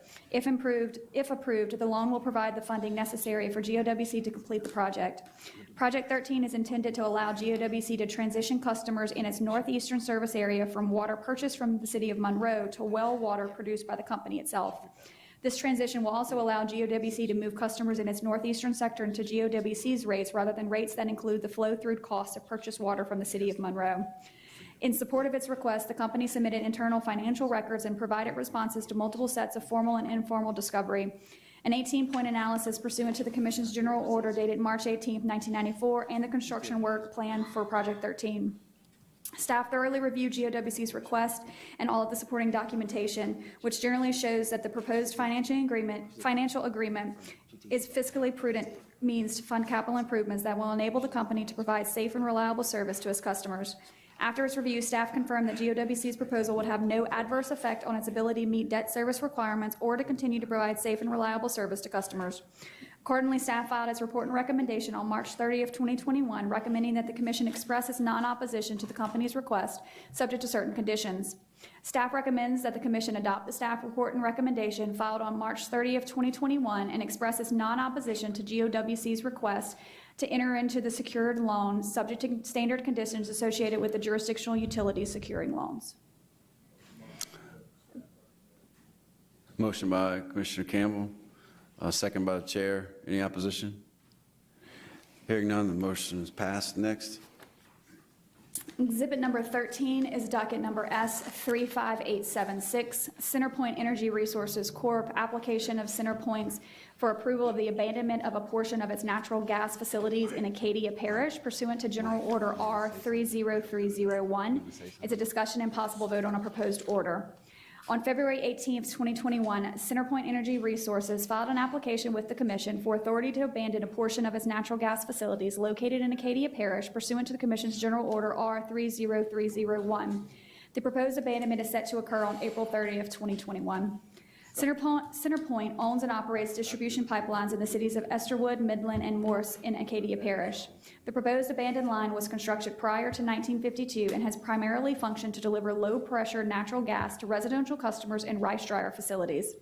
The proposed abandoned line is approximately 17,900 feet of 3-inch diameter OD steel pipeline serving 2 residential customers and 2 small commercial customers. The location of the pipeline is in farmland. Its exposure to some areas and the type of pipe raise safety concerns and access issues in the event of an emergency. The pipeline needs to be relocated and replaced for safety and integrity purposes. While CenterPoint has successfully negotiated with over 26 landowners and reached agreements to purchase right-of-way to lay new pipeline, it has been unable to reach an agreement with one customer whose property is needed for 3 of the 4 alternative replacement routes. As a result, the only remaining optional route would require abandoning 4 customers along Oriole Road. The company provided notice to those individual customers whose service would be disconnected and provided the Commission with return receipt cards for 3 of the 4 customers. CenterPoint provided staff copies of correspondence notifying customers of the intent to abandon service and has offered payments to all affected customers in the amount of $5,000 that would enable them to convert their homes to another type of service to replace the current natural gas service. Staff has confirmed that there is the option of propane in the area for the affected customers. After filing its application, CenterPoint did receive a signed agreement from one customer agreeing to accept payment in compromise of any complaint that they may have against the abandonment. The application was docketed and subsequently published in the Commission's official bulletin dated February 19, 2021, with no interventions being filed. In accordance with paragraph 4B3 of the abandonment order, CenterPoint provided proof of publication in the official state journal and the official journal for Acadia Parish. After thoroughly reviewing the application and the additional supporting documentation submitted by the company, staff finds that the company has given due notice by mail and public advertisement of its intention to abandon the reference facilities and that there was no intervention in this proceeding. Staff further finds that the company complied with all of the requirements of the abandonment order, including those enumerated in sections 4B1 through 8, and that without objection, the abandonment is in the public interest. Based on staff's finding, a proposed order was filed on March 24, 2021, recommending that the commission grant the application. Therefore, staff recommends that the commission approve the proposed order filed into the record on March 24, 2021, granting the application for abandonment. I'll make a motion that we accept the staff's recommendations. Second. Motion by Commissioner Francis, second by Commissioner Scametta. Any objection or discussion? I'd like to say, I want to compliment CenterPoint on their work on this project and a lot of the storm damage. We've had a lot of gas problems in my area after the storms, and I think they've gone out of their way. I've been real pleased with the work, so I just want to thank them and just keep up the good work. If we could help you at PSC, we'd be glad to. Thank you.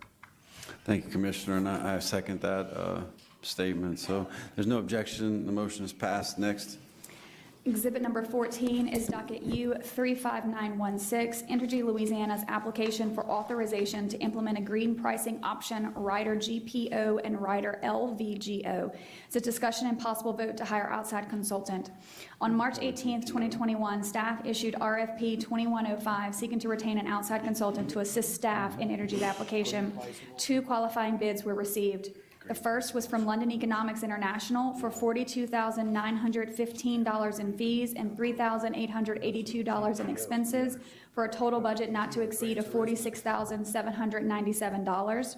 The second was from Exeter and Associates for $60,000 in fees and $2,000 in expenses for a total budget not to exceed of $62,000. And staff makes no recommendation as both bidders are qualified. Chair makes a recommendation for London Economics, low bid at $46,797. Second. There's a second by Commissioner Scametta. Any objection, discussion? Hearing none, the matter is passed. Next. Exhibit number 15 is docket number U 35708. Louisiana Public Service Commission's audit of purchase gas adjustment filings for Atmos Energy Louisiana's division for the period of April 2018 through March 2020. This is a discussion and possible vote on a joint report and draft order. This docket was initiated in September of 2020 by staff in order to conduct an audit of Atmos Energy's purchase gas costs pursuant to the Commission's general order dated March 24th of 1999. Staff filed its audit report into the record on March 4th, 2021, with publication of the same in the Commission's official bulletin dated March 19th, 2021, for intervention and comment, with none being received. Staff made 7 findings which led to a recommendation that the Commission should find that the costs incurred and included for recovery through Atmos Energy's monthly PGA filings were reasonable, and that the company's filings submitted under the requirements of the 1999 general order should be approved. Some of staff's findings included that Atmos's forecasting methodologies to project customer demand are based on industry standards and led to a reasonable projection of customer demand. Furthermore, that the forecast helps minimize the amount of excess capacity contracted with each supplier.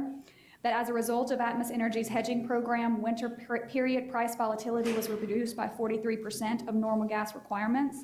In addition, the rate stabilization program, as executed by the Commission, is consistent with the requirements of the relevant Commission orders and achieved the goal of reducing PGA price volatility. Consistent with a prior audit's recommendation, Atmos made sales to TLGP and special contract customers at the applicable weighted average cost of gas for all monthly and daily purchases beginning with July 2016. And an audit of the monthly PGA filings found no evidence of ineligible costs being passed through for recovery from ratepayers and/or costs that would be more appropriate to recover through base rates. Atmos Energy filed its concurrence with staff's audit report on March 4th, 2021, and as there are no unresolved issues, staff and Atmos Energy filed a joint report and draft order into the record on April 6th, 2021, respectfully requesting that the Commission issue a proposed draft order accepting the joint report, including its findings that the costs recovered through the consolidated PGAs for the period under review were reasonable, prudent, and necessary for the provision of service, and that PGA filings followed the 1999 general order. Therefore, staff recommends that the Commission accept the proposed draft order filed into the record on April 6, 2021. Move to accept staff recommendation. Second. Motion by Commissioner Scametta to accept, second by Commissioner Francis. Any opposition or discussion? Hearing none, the motion is passed. Next.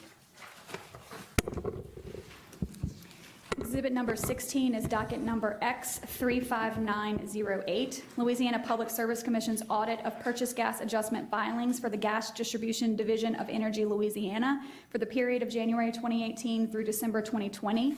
This is a discussion and possible vote to hire an outside consultant.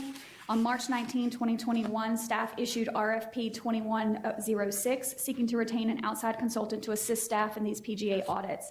One qualifying bid was received from Exeter and Associates for $21,300 in fees and $1,200 in expenses for a total budget not to exceed of $22,500. Staff makes no recommendation as the sole bidder is qualified. Mr. Chairman, move to accept the sole bid. Second, bid for extra.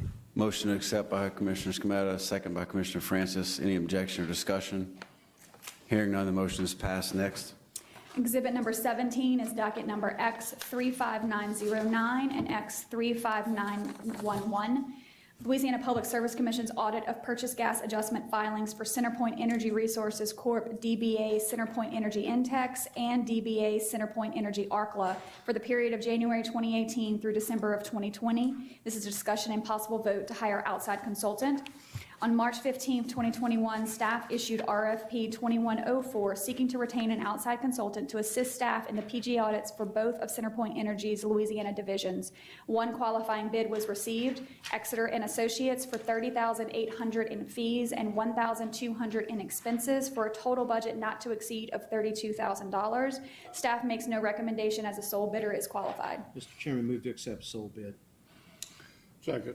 Motion to accept by Commissioner Scametta, seconded by Commissioner Francis. Any opposition or discussion?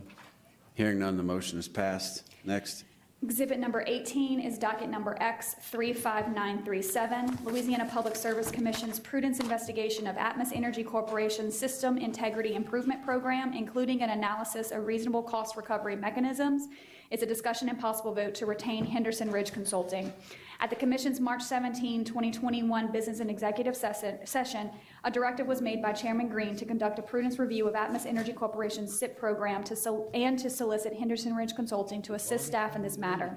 Based on this directive, staff solicited Henderson Ridge Consulting, who provided a proposed bid as follows: $232,700 in fees and $3,600 in expenses for a total budget not to exceed of $236,300. Staff recommends that the Commission retain Henderson Ridge Consulting. Move to accept the sole bid. Second. There's been a Commissioner Bossier motion to accept and Commissioner Scametta second. Any discussion or opposition? Hearing none, the motion is passed. Next. Exhibit number 19 is a docket to be determined. It's Atmos Energy Corporation's rate stabilization clause filings for its Louisiana regulatory divisions for all 3 test years, beginning with test year 2020. It's a discussion and possible vote to hire an outside consultant. On March 19, 2021, staff issued RFP 2107, seeking to retain an outside consultant to assist staff in the upcoming annual RSC reviews of Atmos Energy for all 3 test years. 2 qualifying bids were received. Resolved Energy Consulting of $72,000 in fees and $2,700 in expenses for a total budget not to exceed of $74,700, and Henderson Ridge Consulting for $139,500 in fees and $3,600 in expenses for a total budget not to exceed of $143,100. Staff makes no formal recommendation as both bidders are qualified. Chair motions to accept Henderson Ridge for $143,100. Second. Any discussion or opposition? We have a motion by the chair, second by Scametta, no opposition. The motion is passed. Next. Exhibit number 20 is reports, resolutions, discussions, votes, and directives. We do have 2 reports this month. The first report is a report from Swepco and staff regarding status of Swepco's pending rate proceeding, which is docket number U35441, and I believe Swepco is going to go first in this report. I don't think Swepco's here because They're here. I see Bobby back there. Bobby's back there. Bobby's hiding. I thought that Bobby, There he is. Bobby flies on an airplane that. Craig. Sometimes the mechanic, the pilot gets out on the wing and works on the airplane. I was worried about him today with all this bad weather. That's all right. He wore a wetsuit on the plane. How was the flight, Bobby? It was, Interesting? Interesting. There you go. Good word, good word. Now, Cleansing? Bobby, make sure you turn on the mic. There we go. Good morning, Commissioners. Good to see everybody live and in person again. So, Who are you? As I understand it, we're going to report on the status of the rate case. The rate case was initially open right before COVID and kind of went slow the next year. During that year, we did resolve a 2017 FRP case, which was a big settlement. It was in August of 2020. Since then, and we resolved part of that with staff on the phone and sitting in your office, Commissioner Campbell, as you remember. In December of 2020, we made a follow-up filing, and it was 6 pieces of testimony and a jurisdictional cost of service. And so since then, the case has fully kicked off. We've got multiple interveners, Walmart, Sierra Club, Alliance, and federal agencies, and that's basically the Air Force. Barksdale Air Force Base has intervened. Kennedy and Associates has been retained as the assault consultant, and we have engaged in lots of discovery, 3 sets of written discovery from staff, and we just got a lot of discovery in from Sierra Club, and we're answering that now. So that's the status. It's been active. We have been talking with staff too about setting all the dates, and we were on the phone very recently about that, trying to set the final dates of testimony and all, but we're getting the initial round of discovery completed now. So been a lot of activity and a lot more yet to come, and the discovery is extensive. How long has it been since y'all had a full rate case? Well, we've had, okay, for test year. A full rate case. Full rate. In 2013, we had a FRP, but we did the full cost of service study in the FRP. 2013. That was 2013, test year. And then, but we did the full cost of service. So it's not just an FRP, it was as close to a rate case as you can get. When's the last time you had a Commissioner, will you speak in your full-blown mic? rate case? A Thank you. full-blown rate case. When's the last time you had one? I mean, I would really call that one, Commissioner, I really would. Yeah, but what would the dictionary call it? Well, when you file a cost of service study, No, but what would, we call it an FRP. We keep did. going, but we're gonna ask you again, when was the last rate case? I don't know, honestly, but Okay, there it you was go. before that. It was between 2000 and You know, and I'm not okay. trying, You I'm just not trying to play not catch up. knowing I is a don't think good it's been answer. since I've been here. Commissioner, I don't know that I've worked on a lot of the Swepco dockets, and I don't remember working on a I rate don't think case, it's been, I've been here 18 years, and I don't think y'all have had one in 18 years. Was it That's why I done think with a it's chisel? I can remember. I can remember when it was done and when it was resolved, because we resolved it in negotiations up in the staff's office, going back and forth. Not in this building, of course. Well, I'm not sure. I'm not sure what building it was Well, I'm sure. Just saying, You I hadn't don't had know. one. It's always the I've been best here time. since 2002, and you hadn't had a full-blown rate case since I've been here. I know that's a fact. Isn't that a fact, Brandon? I think that's correct, Commissioner. I know we had some pretty lengthy fuel audits I worked on in the early 2000s, but I don't remember. Well, any anyway, we're full- glad to see you coming to the front. I appreciate all your willingness to work with us. And All right, thank you. And good to see everybody again. Maybe you'll know next month. I'll check. All right. Hopefully it'll be ready in the next 18 years. Yes, sir. Thank you. All right, next is the poll viability docket that I opened, and Catherine, can you? Yes. Justin's got this. And So I have a it's- question for staff, Mr. Chairman. Yes, go ahead.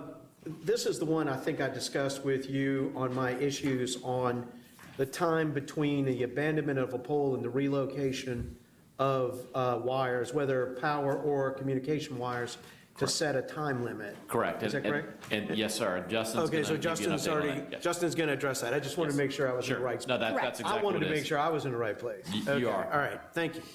Thank you, Commissioners. Justin Bell on behalf of Commission staff.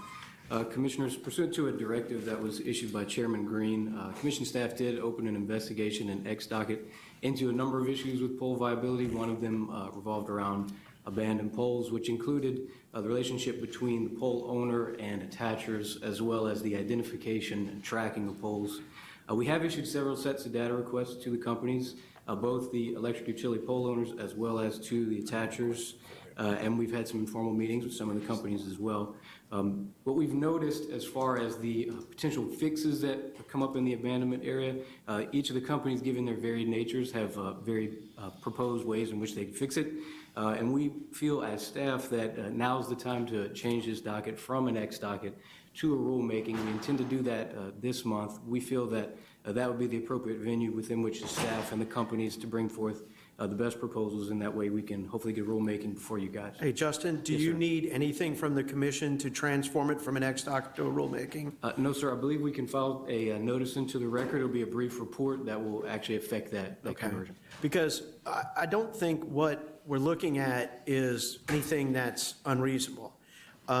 Because the situation that I'm looking at in my district is there is a pedestrian tunnel that is being constructed. There are some older poles that were in the way of the parish's construction. Actually, it was DOTD construction. The power relocated poles, and they moved their power lines. Communications still have not relocated their lines, and it's been many months. So, you know, what I'm interested in, what the staff thinks is a reasonable time frame to relocate power lines from abandoned poles that are going to be removed, because it's not just about to abandon them. You should also be looking about from the abandonment to remove the pole. And then secondly, you know, what's a reasonable time to locate their devices to the new poles that are there? So whether it's 60, 90, 100 days, whatever a reasonable time frame is, but in this case, we already had the power move, so that reasonable time sort of has gone out the window. So you might use that as a look back and see how long it took power to move and give you an idea. But it is a problem for the local government and the state government for the failure of the communication companies to move their contact. And there's been some pushback on, you know, executing on this particular task. So I'd appreciate you looking into it. Yes, sir. Will do. Thank you. I just want to thank you, Justin, and all of y'all for your hard work on this. I know this is a big bite, but I think it's necessary. You just drive down the road, you see the leaning poles or broken poles. You think, let's look into that and make that better. Yes, so, next. Okay. Still under Exhibit 20, we have one ratification of a vote. It's a discussion and possible vote to ratify the votes taken by Vice Chairman Skrmetta, acting as the Commission's representative on the Board of Directors of the organization of MISO States. The matter is on the agenda for ratification of two votes taken on March 18th, 2021 by Vice Chairman Skrmetta as the Commission's representative. Staff followed the protocol set forth in Special Order 17/2019 to consult with the Executive Secretary and the Chairman to make recommendation to the Vice Chairman Skrmetta prior to the votes. The protocol also requires that the votes be ratified at the following B&E. The first vote was as follows. The OMS sought approval to file comments in FERC rulemaking docket number RM 2016 that examines whether they should require transmission-owning utilities to utilize ambient adjusted line ratings and/or dynamic line ratings in order to take advantage of unused capacity on transmission facilities. The OMS comments generally support the FERC requiring the use of AAR where economically efficient and support further study into the effectiveness of adopting DLRs. Based on staff's recommendation, Vice Chairman Skrmetta voted in favor of OMS comments. The second vote was the OMS sought to approve recommendations of the joint SPP RSC OMS SEAMS Liaison Committee that jointly recommended further study by MISO and SPP on some transmission planning and rate pancaking issues on the MISO SPP SEAMS. Based upon staff's recommendation, Vice Chairman Skrmetta voted in favor of the SLC recommendations. Staff recommends that the Commission ratify Vice Chairman Skrmetta's votes taken on March 18th, 2021. Wait a second. You can't leave just yet. You need a quorum for the vote. The Commission's representative to the OMS Board of Directors. I make a motion that we accept his votes. I second. So there's a motion by Commissioner Francis, second by Chair. And on the record, Vice Chairman Skrmetta abstains. I'm abstaining. Yes. Is there any opposition? Hearing none, the motion is passed. Thank you. And the chairman's leaving and vice chairman taking over for conducting the rest of the meeting until he returns. There is one more item under Exhibit 20, and it's a directive to staff at the request of Vice Chairman Scrimmetta. Would you like me to read the directive Yeah, go ahead. first? Go ahead. So the directive is to staff to open an audit to investigate Tessy's compliance and management of all drinking water systems and wastewater systems, including compliance and clearance from the federal modified consent decree, and further shall include in this investigation full compliance with all past and current regulatory issues with all relevant regulatory agencies, as well as Tessy's relationship with SLECA and other related parties, for staff to take whatever action is necessary, including the contracting of outside legal or technical assistance to accomplish this task, and for staff to interact with all appropriate federal and state agencies as necessary. And again, this is at the request of Vice Chairman Scrimmetta. Any opposition? The directive moves forward. I do have some questions for Tessy, if anybody's here representing from the actual company and council, if they could come up for a minute. Commissioner, I do have the longer directive if you want me to read that into the record. Sure, go ahead and complete the longer, and they can come up in the meantime. Okay, and this is on behalf of Vice Chairman Scrimmetta. This is Lauren Evans on behalf of staff. It has recently come to my attention that Tessy has not met or may not be able to meet the compliance deadlines as set forth in the modified consent decree. That, coupled with recent notifications from LDH and LDEQ regarding water quality and wastewater complaints, has caused serious concern as to whether Tessy's ratepayers are receiving reliable and safe service, with the main goal being to get the system fixed and to get Tessy out of the modified consent decree. I direct staff, 1, to open an audit to investigate Tessy's compliance with all relevant drinking water and wastewater regulatory compliance matters, as well as compliance with the goal to release from management of the federal modified consent decree. This inquiry should address, but not be limited to, the following: that Tessy is in full compliance with all drinking water and wastewater regulatory requirements, the likelihood that Tessy will be able to comply with the MCD within its anticipated 2-year timeframe, whether Tessy has adequately anticipated how much it will cost to comply with the MCD, whether Tessy and/or SLECA's board of directors have been involved with the decision-making regarding compliance with the MCD, whether Tessy should consider selling the system and/or whether Tessy should be placed in a joint receivership with LDH and LDEQ. 2, to investigate Tessy's related party transactions with SLECA and other related parties, including examination of all information regarding a loan between SLECA and Tessy to see when the loan was approved by the Commission, as well as what impacts the loan had on SLECA's ratepayers. Further, include examination of other related party transactions that may impact Tessy or SLECA ratepayers. 3, to issue RFPs to hire outside counsel and outside consultants or engineers to the extent necessary to assist staff with this docket. And 4, to interact with all appropriate state and federal agencies as necessary. Okay, thank you. Those were obviously complicated questions added in by the staff. So I got just some questions on a particular issue.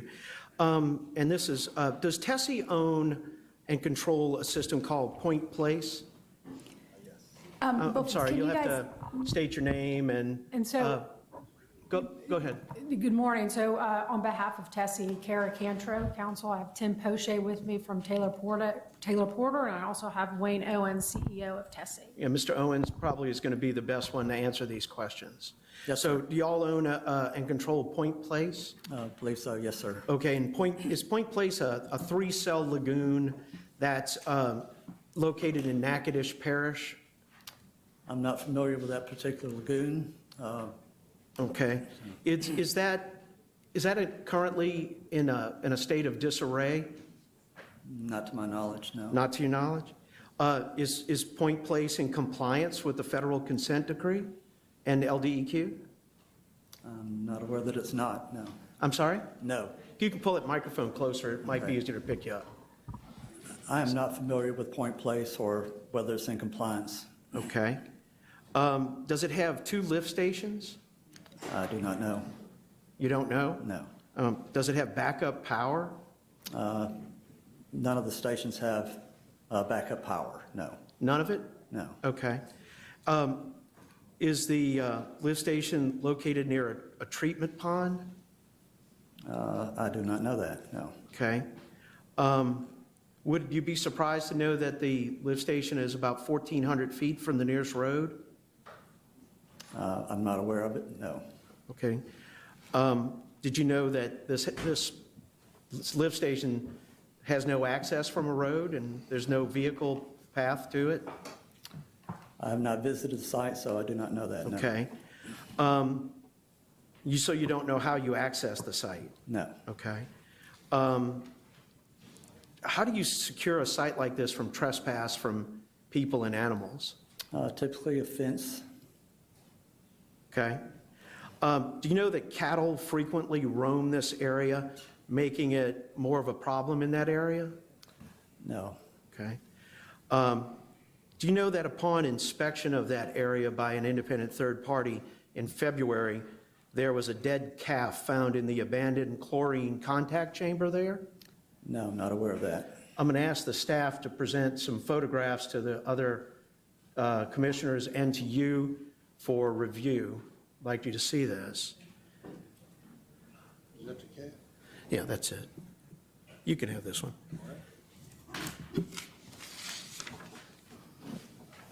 I got it. You can pass over there, one of them. Isn't it likely that with a dead calf in the contact chamber, that the chlorine that's used to disinfect the water being discharged into the waterways would really be absorbed by that animal and not be disinfecting the water in any way? I would agree it would be a problem, yes. Okay, I would think it would be a problem too. You know, have the berms between the lagoons been damaged by the livestock roaming in that area? Because clearly there's not a fence there to prevent cattle from falling into this equipment. I cannot answer that. Okay. Does the sewage now that's there freely flow between these lagoons because of the damage to the berms? I do not know. Okay. And does this mean that the wastewater that's there doesn't have the retention time to settle out before it moves and meets the total suspended solids limits? I do not know that. Okay. And given the lack of aeration and the issue with the existence of this calf, isn't it unlikely that the effluent is meeting the biological oxygen demand limits? It would be doubtful. Yeah. Is the calf been removed? I'm not aware of the calf being in the weir. I'm not aware of that. Okay, so you weren't aware of it being there, but you don't aware of it being removed. So No. it's probably likely it's still there then. I mean, I think it's a reasonable expectation if you didn't know it was there and you don't know where it is, and it's probably still there. It may be. Yeah, okay. I don't have any other questions, but if any of the commissioners have some questions for you, I'm glad to turn it over. Otherwise, you're dismissed. Chairman, I do. Commissioner Campbell? Last time, I think we asked you, or it was asked, have you been approached about selling the system? And you said no, right? The entire system. No, we have not been. We do not have a purchase agreement on the entire system, nor is it for I didn't say sale. a purchase agreement. I said, have you been approached about selling it? And you told me, you said no. Isn't that right? Well, By Louisiana as a whole, we have been approached, but no, we have not. well, it is you not ought for sale. to, we ought to get this straight. Excuse me, because, Mr. Owens, can you speak more into the mic? Thank you. Okay. Anyway, we were asked, have you been approached about, that's what I understood, okay. I'm not trying to put you on the spot, but I know somebody's asked you about buying the systems. No, it's on. Magnolia Water Systems. They have asked the directors about selling or buying the system, and the directors have said, no, it's not for sale. Now, we do have purchase agreements on North Carolina and South Carolina, and we also have purchase agreements on 6 systems in Rapides and Natchitoches parishes. This one, do you have a purchase agreement on this one right here? This system? No. This point compete, huh? Let me ask you, what is the, you're owned by the co-op down there, right, South Louisiana? Right. All right. Why, I saw Mr. Tickle out here, who's a real credible guy. Why in the world, why wouldn't those directors down there want to sell this system and get it out of their hair? Why would you not want to sell it? Is it making money? Tessy is making money, yes. How, I mean, a lot of money? I guess that's all relative. 700,000 to 800,000 a year. Uh-oh. It's that profitable? And that's why you don't want to sell it? Well, Cleco does not want to sell it, so. Who doesn't want to sell it? Where's Mr. Tickleeye? Is he here? Mr. Tickleeye, come up here. He runs. Okay. I have a lot of trust in Mr. Tickleeye. And just to note, Tessy is a wholly owned subsidiary of Cleco. They have separate management. And Joe, you can talk a little bit about it if you want. You want to go? Yeah. What's it, Joe? Joe Tickleeye. Tickleeye. Mr. Tickleeye, let me ask you a question. Y'all, you're head of the Cleco, right? You're the manager. Yeah, I'm the general manager of Cleco. Let me ask you a question. If you have problems like this, you know, I mean, this is pretty graphic, but anyway, this can be cured. Why don't y'all want to get out of the business? Why are y'all, you know, we talked about that last week. All of a sudden, Cleco's in the, I mean, you were asked to get into, give me the history of how y'all got into this thing in the first place, where you are and why you don't want to sell it.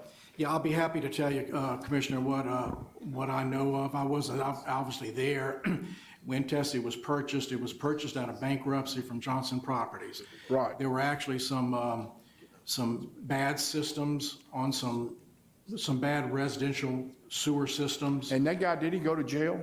Johnson, yeah, Mr. Johnson went to jail. Right. I think he just recently got out of jail, to be honest with you. Okay, but And, y'all bought it from Mr. We bought it from Johnson Properties. There were some systems on some Tessy members' homes that were leaking, and they had some violations. And at that time, the Cleco membership thought this might be a good subsidiary for Tessy to form. We were doing so well with providing distribution electricity to the area. So that was brought to the attention of the members at the April 14th, 2000 annual membership meeting. 2000, year 2000. Right. And the membership voted to create a subsidiary. It wasn't even named yet at that time. To create a subsidiary, they amended the bylaws to include that. And Tessy was originally in, I think, something like 7 states. It was too big to manage. And over a period of 15 years or so, the assets in Pennsylvania, which was very profitable, were sold. I think Tennessee, Mississippi was the last one. And as Wayne said, they have purchase agreements to sell North and South Carolina and some systems in Rapides Parish and Natchitoches right now. Right. The relationship between Cleco and Tessy, they're completely separate. They have separate. They have their board. We have our board. Their day-to-day operations management is separate from Cleco. They have their own CEO, their own employees, their own offices, their own equipment, that sort of thing. Their budget is separate from Tessy as well. From Cleco's. Severed? Their budget, their annual budget, is separate from Cleco's. Okay. And Cleco currently does not provide any funding to Tessy, and by extension of that, Cleco members do not contribute any funding to Tessy. Is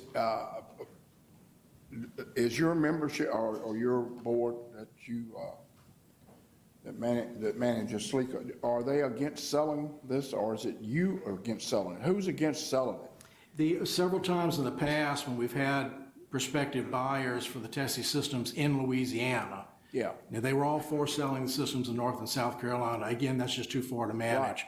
Right. Over the years, when they did have some potential buyers, the board was not in favor of your board. Your board. Tessy board. Tessy board was not in favor of selling the systems in Louisiana. Who's on? Do you pay your members, Tessy board members? Do they get paid? They're paid per diem, yes. How much? $850 per meeting. How much? How much do you pay them? $850 per diem per meeting. How many meetings do they make? One meeting per month, unless there's. They get paid $850 a month? Right. And anything else they get? You buy them insurance? Yeah, No. It's a nonprofit. $850 a month.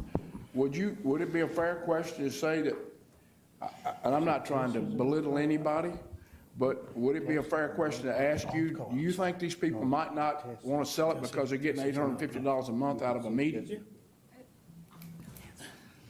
You're having these, all I'm saying is, you're having problems. Why wouldn't you, will it bring, I mean, it makes, you say it's making money now, right? Do you, have you been offered a fair price for it? We have not entered into negotiations. We have not entered into negotiations on selling the system. Well, why is there continuing complaints about it? If you're making money, you ought to have the money to fix the problems that you got real simple. If you don't want to sell it, you ought to be in a situation, say, we're making money, we're going to fix the problems. We're not making money, we'll sell it to get rid of the problems. What is the problem here? Are you spending enough money to get this fixed? Or what's the deal here? I'm not aware that, of this system here, this problem that was just brought to my I can understand attention. I understand this is not a good situation, but I don't know if you inspect them, you should be, or I mean, you got somebody working for you that's handling the problem, or what are you doing? How are you operating? Yeah, we have operations manager and their staff, operational staff that go out and visit sites, so. All sites? All sites. Where do they live? Where do they live? Yeah, where do they live? You got these, or they live, that's as close to me, this is in Natchitoches, but you don't live in Natchitoches, where do you live? I live in Baton Rouge. Okay, you don't drive up there and look at it. Who's doing this work? We have operators that move out, that live in basically Doosan, Lafayette, Thibodaux, Baton Rouge. Then they go out to their assigned sites and do their operational procedures on a. Do you have any in North Louisiana? How many systems do you have in North Louisiana? Just the one in Natchitoches? No, we have 6 systems. All right, where are they? There's 2 in Rapides and 4 in Natchitoches. And you have, who's taking care of these people in Natchitoches? Who Well, does that's it? one of the reasons we're selling or trying to sell the systems up there, because we have people that are traveling from Doosan, which is about a 2.5 hour drive, to get up to the sites in North Louisiana. Is this system for sale? This system is not. I'm not trying to be argumentative, but what you're telling me is that some of the systems are for sale because we don't have people to go up there. Right. You don't have people to go up here, but this is not for sale. That's a misleading. I'm Well, I not don't know what following the you. system is. Oh, this is Natchitoches, okay, yes. That's what that's part of the purchase agreement that's in place, It's for sale? yes. Well, last week, or whenever we heard, it was your testimony that it wasn't for sale. But anyway, I know it's for sale because I know the people have asked you about buying it. Yes, sir. I don't- Again, we do have purchase agreements on the 6 systems in northern Louisiana. 4 in Natchitoches and 2 in Rapides. Mr. Chairman, I got a couple of quick questions. Commissioner Campbell, can we circle back to you in a little bit? Are you done? Yeah, I can circle back to you. yeah. We'll go Commissioner Scametta, and then we'll go Francis, and then we'll come back Mr. to you. Tickleye, Chairman, will you turn on the vice chairman's mic? I'm sorry. It's on. There we go. Just a couple of, you mentioned earlier that each organization, SLECA and Tessy, have separate boards. No, they're the same board, they're just separate officers. Okay, so earlier on the record, you said there were separate boards. But So you may have misspoke. I think I misspoke on that. Okay. So they have they meet at separate times and. Right, so they have a common board of directors, just they meet at different times. Do they get fees for each meeting?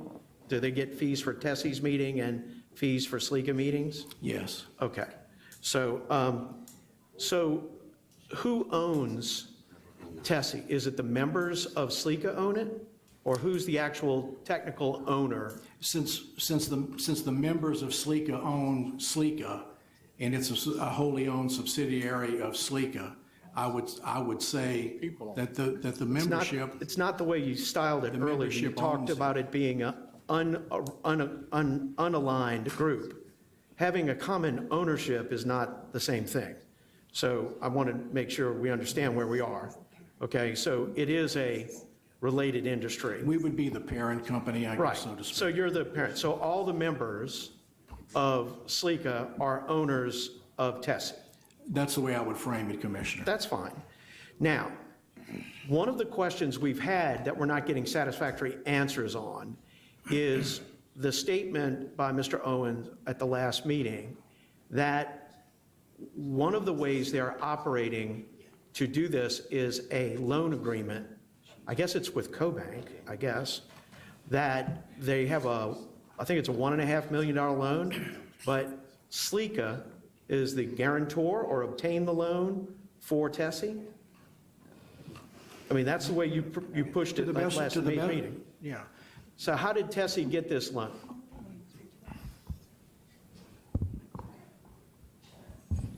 During the last rate filing, that was part of the rate filing, was approval to borrow money from CoBank in order to pay off $1 million that Cleco owed to, Tessy owed to Cleco. So that's part of the loan. The other part was basically to provide. So wait, don't let me let you get too far ahead. So Cleco is the guarantor of this loan? No, they do not guarantee the loan. Ultimately, it is, because its common ownership is responsible, right? Right. So my problem with this is, it is an issue where you have electricity co-op members responsible for whatever failures there are with a sewage company, where it could have potentially affect electricity rates, because you have a common ownership. You do not actually have a clear line of definition between these two companies if you got a common ownership. And that's one of my concerns about this arrangement that you have. You got a common board of directors that are they get fees to work for Cleco, monthly per diem, and they get a monthly per diem to work for Tessy?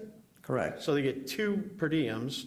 Correct. So they're, I don't want to say double dip, because they're 2 in 2 different jobs, but they're working for a common membership. And so this concerns me, and I think the staff is making note of this. Anyway, that answers my questions. Okay, All right, thank you. I would like to state that they're separately incorporated. So. Say again? They're separately incorporated. Cleco is a separate corporation, Tessy is a separate corporation. Okay. Okay. Mr., I want to ask. Okay, can we cover Commissioner Francis and come right back to you? Thank you, Mr. Francis. Mr. Owens, thank you for coming. I'm from the government, and I'm here to help, so just as Ronald Reagan saying, I'm from the real business world, so I appreciate where you're at. I would like to understand something. Cleco, the co-op, we regulate them. They're selling electricity at a good rate there in the home, a greater home area over to Morgan City, down to Bayou. Area I really love, and I've spent a lot of time there. So because this wastewater company went bankrupt, y'all purchased them and out of bankruptcy. And so the whole Tessy company you purchased out of bankruptcy? And that's Tessy, that's a Cleco asset now, the Tessy Corporation, is that right? Yeah, yes, Commissioner, we purchased a bankrupt company, Johnson Properties, and farmed Tessy. Okay. All of it in Louisiana. So all the assets in Louisiana, and it was in 6 other states. So Cleco corporate members own Tessy, is that right? Correct. It's an asset, it's a part of the electricity business you provide. Yes, Commissioner, and they voted to make that purchase at their annual meeting in 2000. The membership did. They operate under all the same rules as the Tessy Electricity. Well, Cleco is a nonprofit electric cooperative, and Tessy is a for-profit subsidiary. Now, the Public Service Commission had to approve that Yes. sale, and they approved that. Was that in 2014? Is that when that was done? Is that right? What day was The that? Public Service Commission did approve that, but that was around 2000. So it's been 21 years or so, you know, okay. No, the only problem I'm hearing here right now that concerns me is the reliability and the performance, which Commissioner Scametta brought up about a particular facility. Besides that, do we have a problem financially with the Swepco, Cleco rates, or are those? Is this Tessy situation affecting the electricity rates of your? No, it's not. No, it is not, Commissioner. Can it affect the electricity rates? I don't see how it could. Okay. All right. You think it could, Mr. Owens? Okay. All right. This guy right here. Okay, that's all I have. Commissioner Campbell? Mr. Tickle, I want to congratulate you on doing something. I think I know the problem. You might not want to hear it, but this is what I surmise. I'm looking at your rates, Cleco, and you over here, you're at 9.2 cents per kilowatt hour. You're below the average. You're one of the lowest in the state. I appreciate that. Here's what I think. Here's where I think the mule jumps the fence. I think you got people in the sewage business, or whatever you want to call it. Your board is their board. Is that correct? But you got a problem here is you got two boards getting per diems. And they don't want to sell it because they're getting a per diem. You got two per diems going. In other words, you're paying them two. One getting $850 a month. What do you pay your? 400. 400? You got insurance for your guys? Yeah. Yeah, that could be a couple of thousand. So what you got here, you got one board sitting together that's managing both entities. And they don't want to get rid of this. This is where the honey hole is, man. They don't want to get rid of Tessy because they're getting $850 a month out of it, and they're getting $400 out of the other one, plus the insurance on the other. So it's got about a $3,000 package right here, and ain't nobody wanting to sell it. But the problem is, if you're not keeping it up, you ought to sell it. You ought to sell it. And if it's profitable, it'll bring money.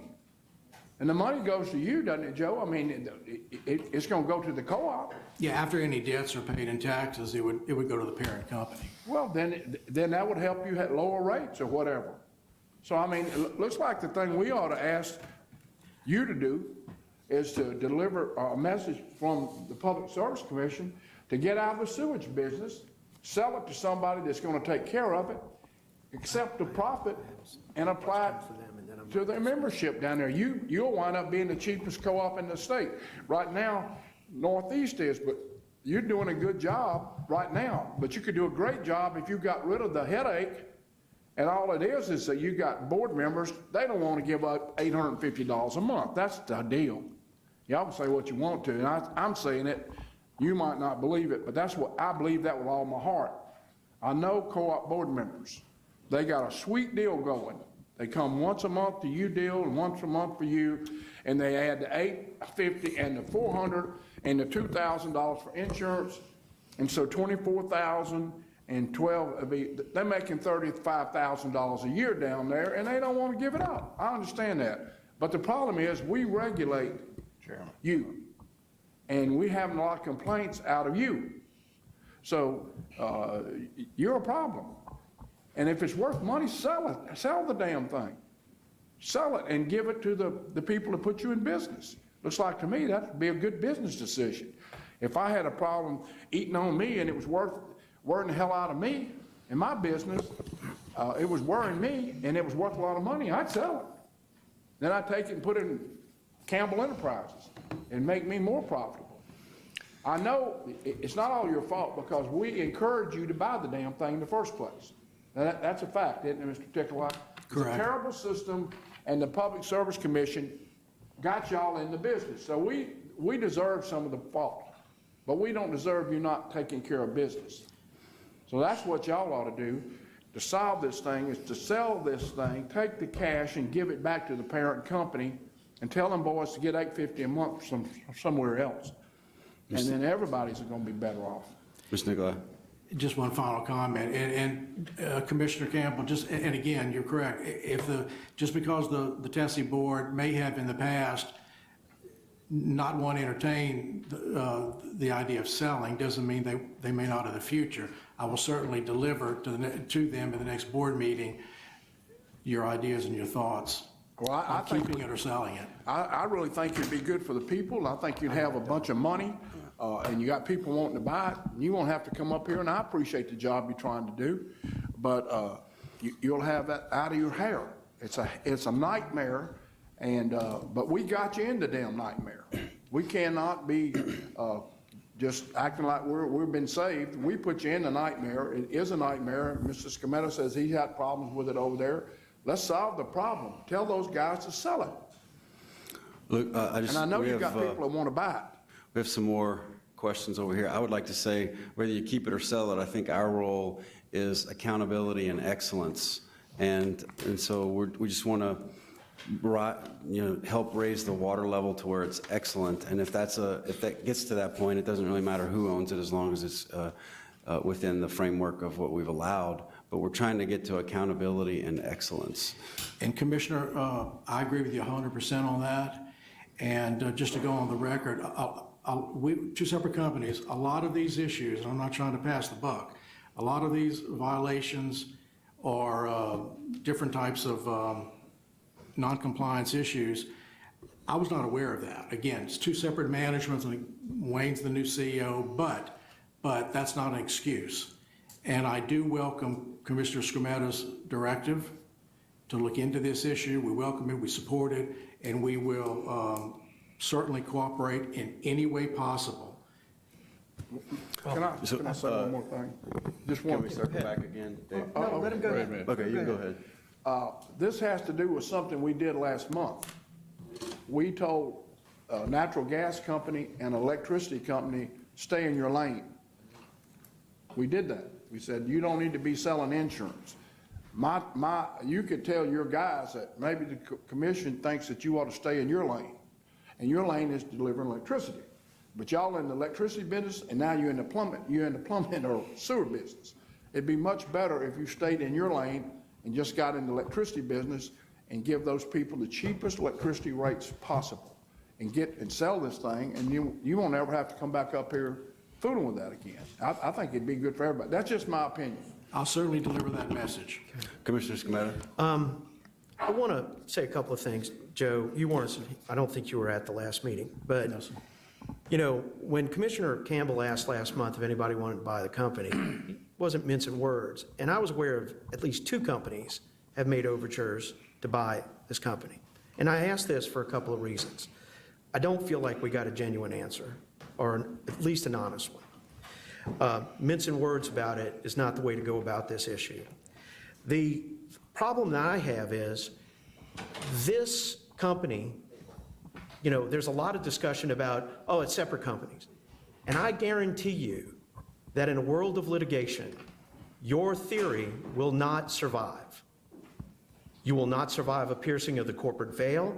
You have a common board. You have a common ownership. You have everything common. And you're drawing what you said is the profits off of Tessy to satisfy Cleco. So I'm telling you right now that I think your logic on this, however it's being supported, is failing, okay?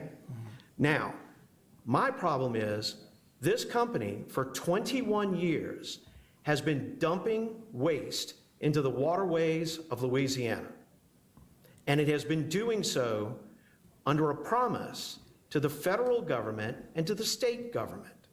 Now, I've read in depth the original consent decree and the modified consent decree. And both of those were signed by lawyers of the federal government, of the Department of Justice, of the state of Louisiana, but they were never signed by any attorneys that represented your company. They were only signed by the CEOs of your company.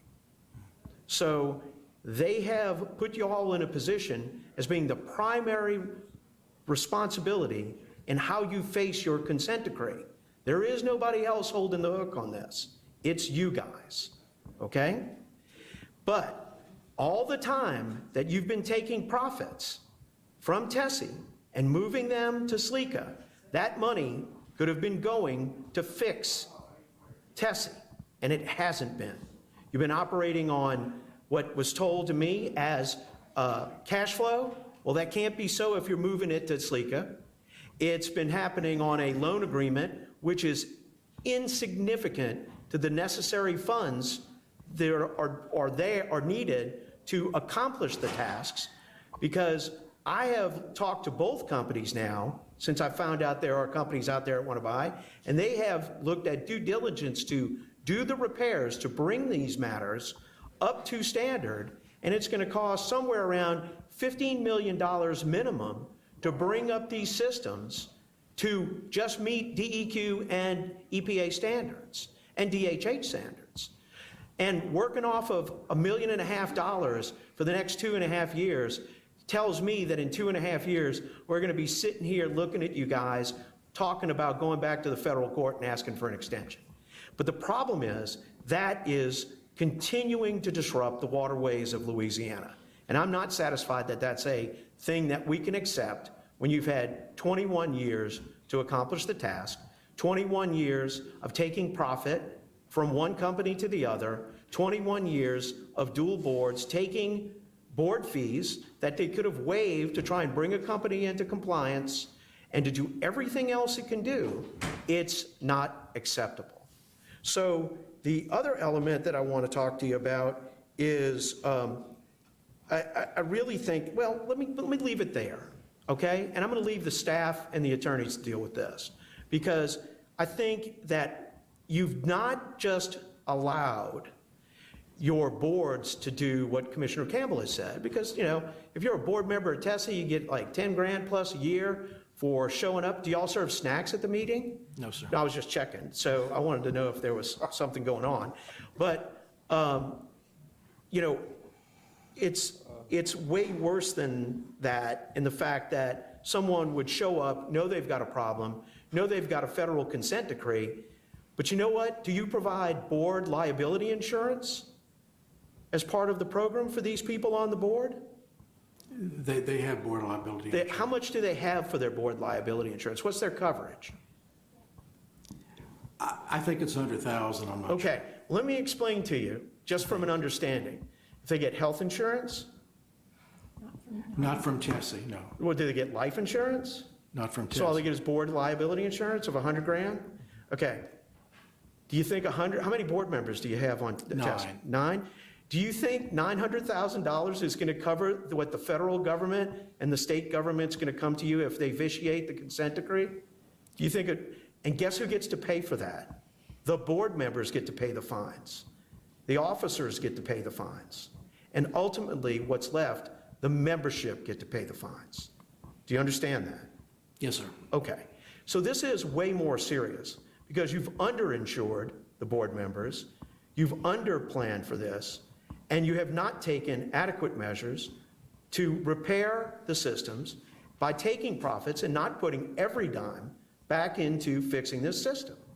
So, no offense, unless you can find $15 million to go and fix this system and get it going, then you may want to take and find, well, now that you got 2 people that I know of want to buy your system, you've got a potential for a nice haggle to drive your prices up. And the good thing about that is any money that goes back to Cleco could potentially either allow you to do nice things for your electric co-op members or to lower your rates.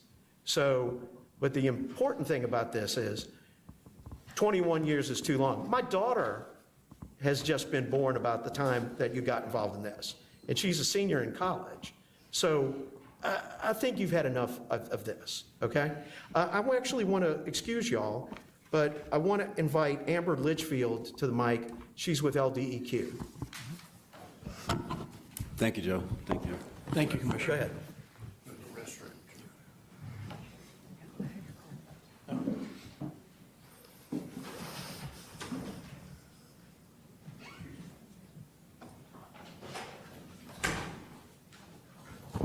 And Amber, just make sure you identify yourself. I know the commissioner did, but. Hi. Hi, Amber Litchfield, Attorney Supervisor with the Louisiana Department of Environmental Quality.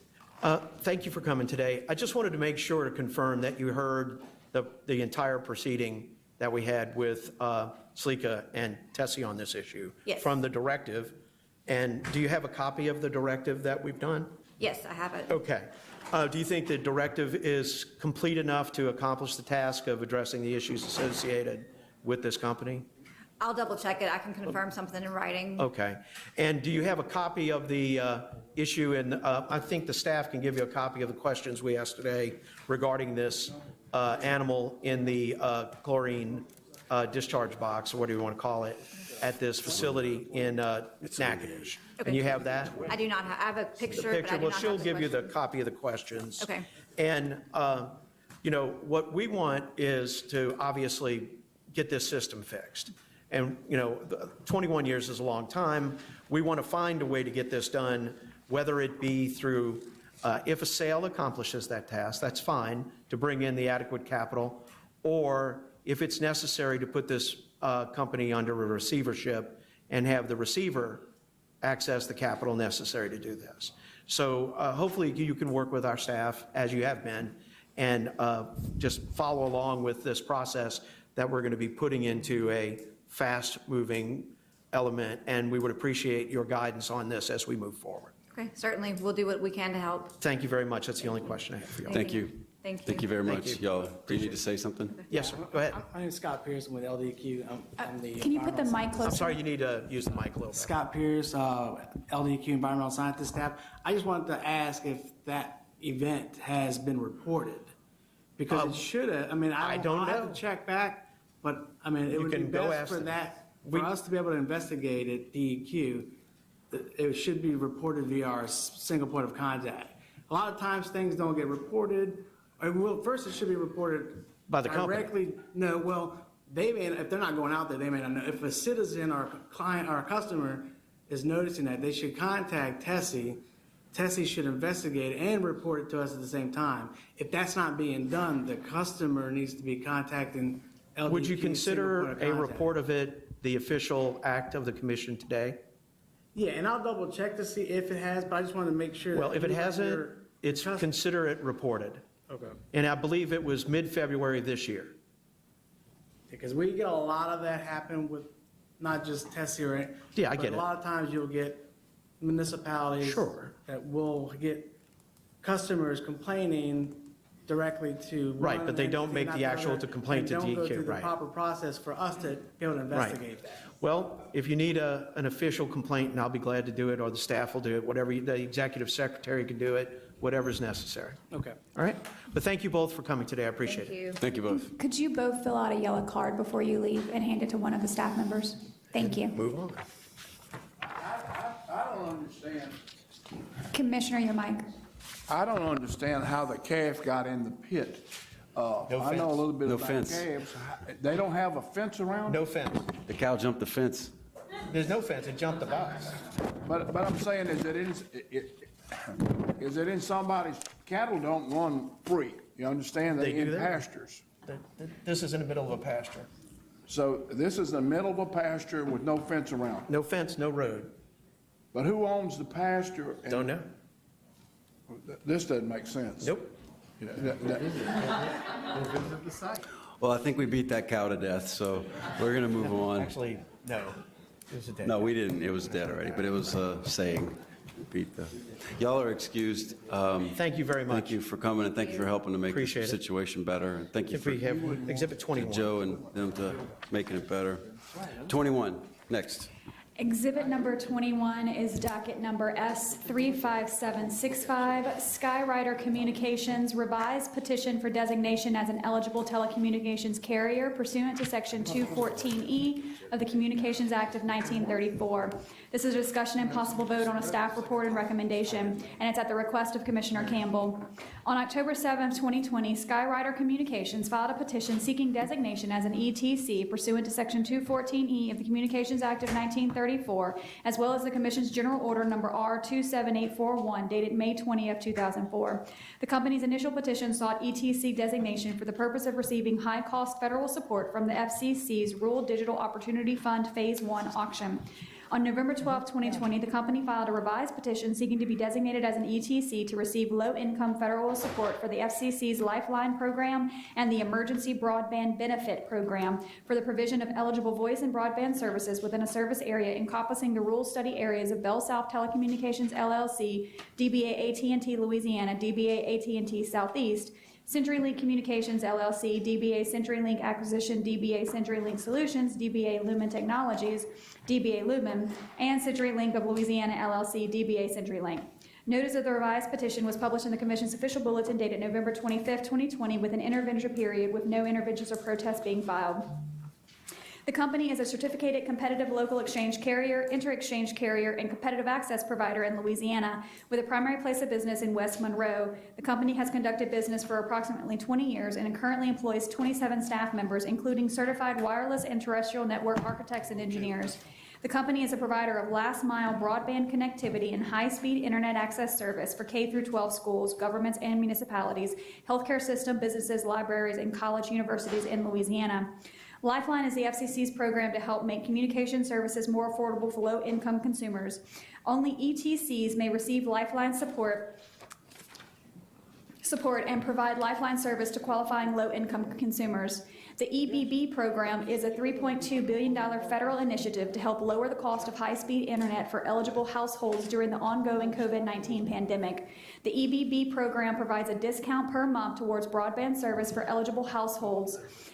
Eligible households can also receive a one-time discount of up to $100 to purchase a laptop, desktop computer, or tablet from participating providers if they contribute $10 to $50 towards the purchase price.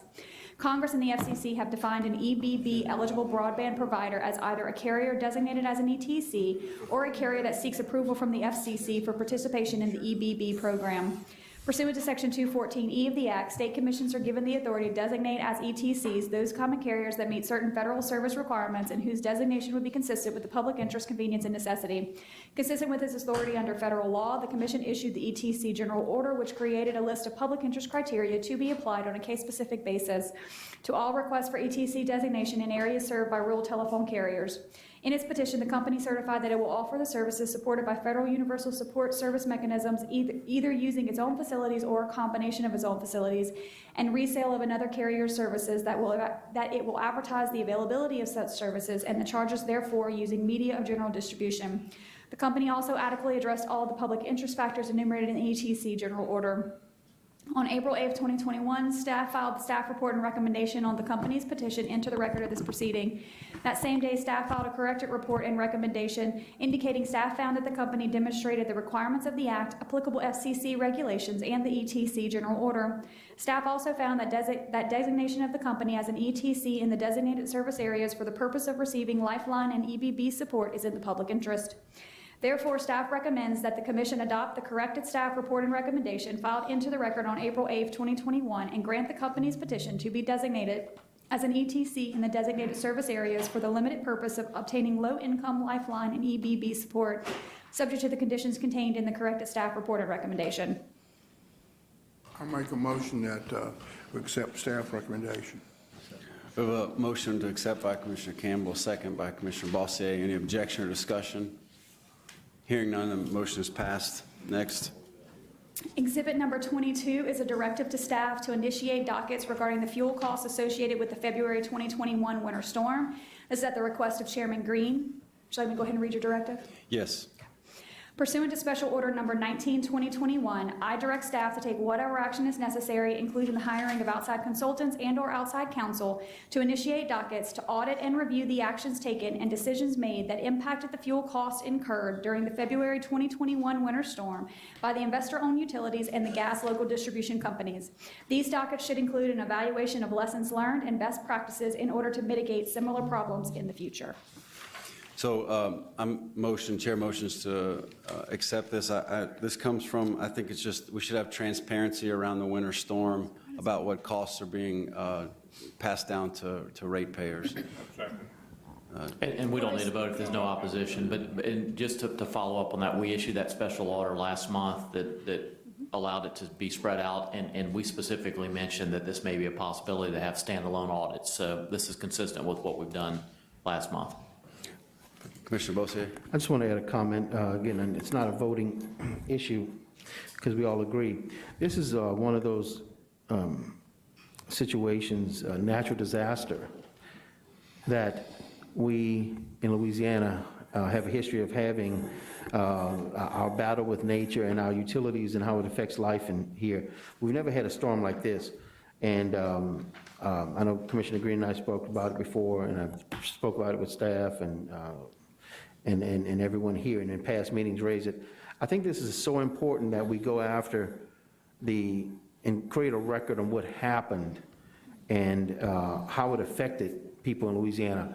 Right now, I'm getting tons of phone calls about bills, high bills.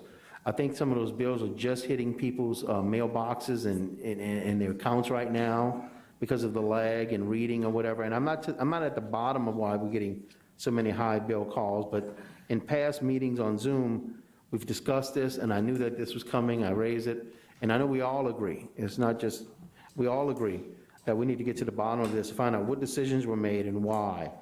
Were the companies prepared? Were they not prepared?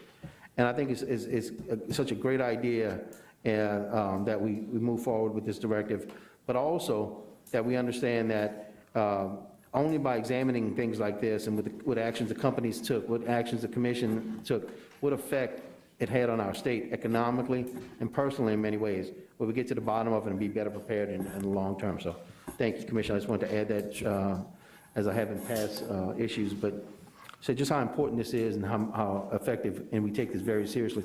And as well,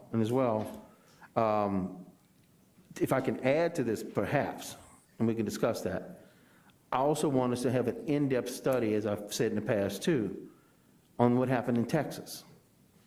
I know it's a different system. I know we share some parts of Texas, but we need to study and examine what happened in Texas, what didn't happen, what mistakes were made, what governmental errors. I know almost all of ERCOT resigned after, so their commission is all gone and they have to reappoint or whatever they do. But we should examine all of the factors that are necessary and work with other groups such as MISO and other people, other organizations that affect our region and our area, and to see what we can do to protect ourselves long term.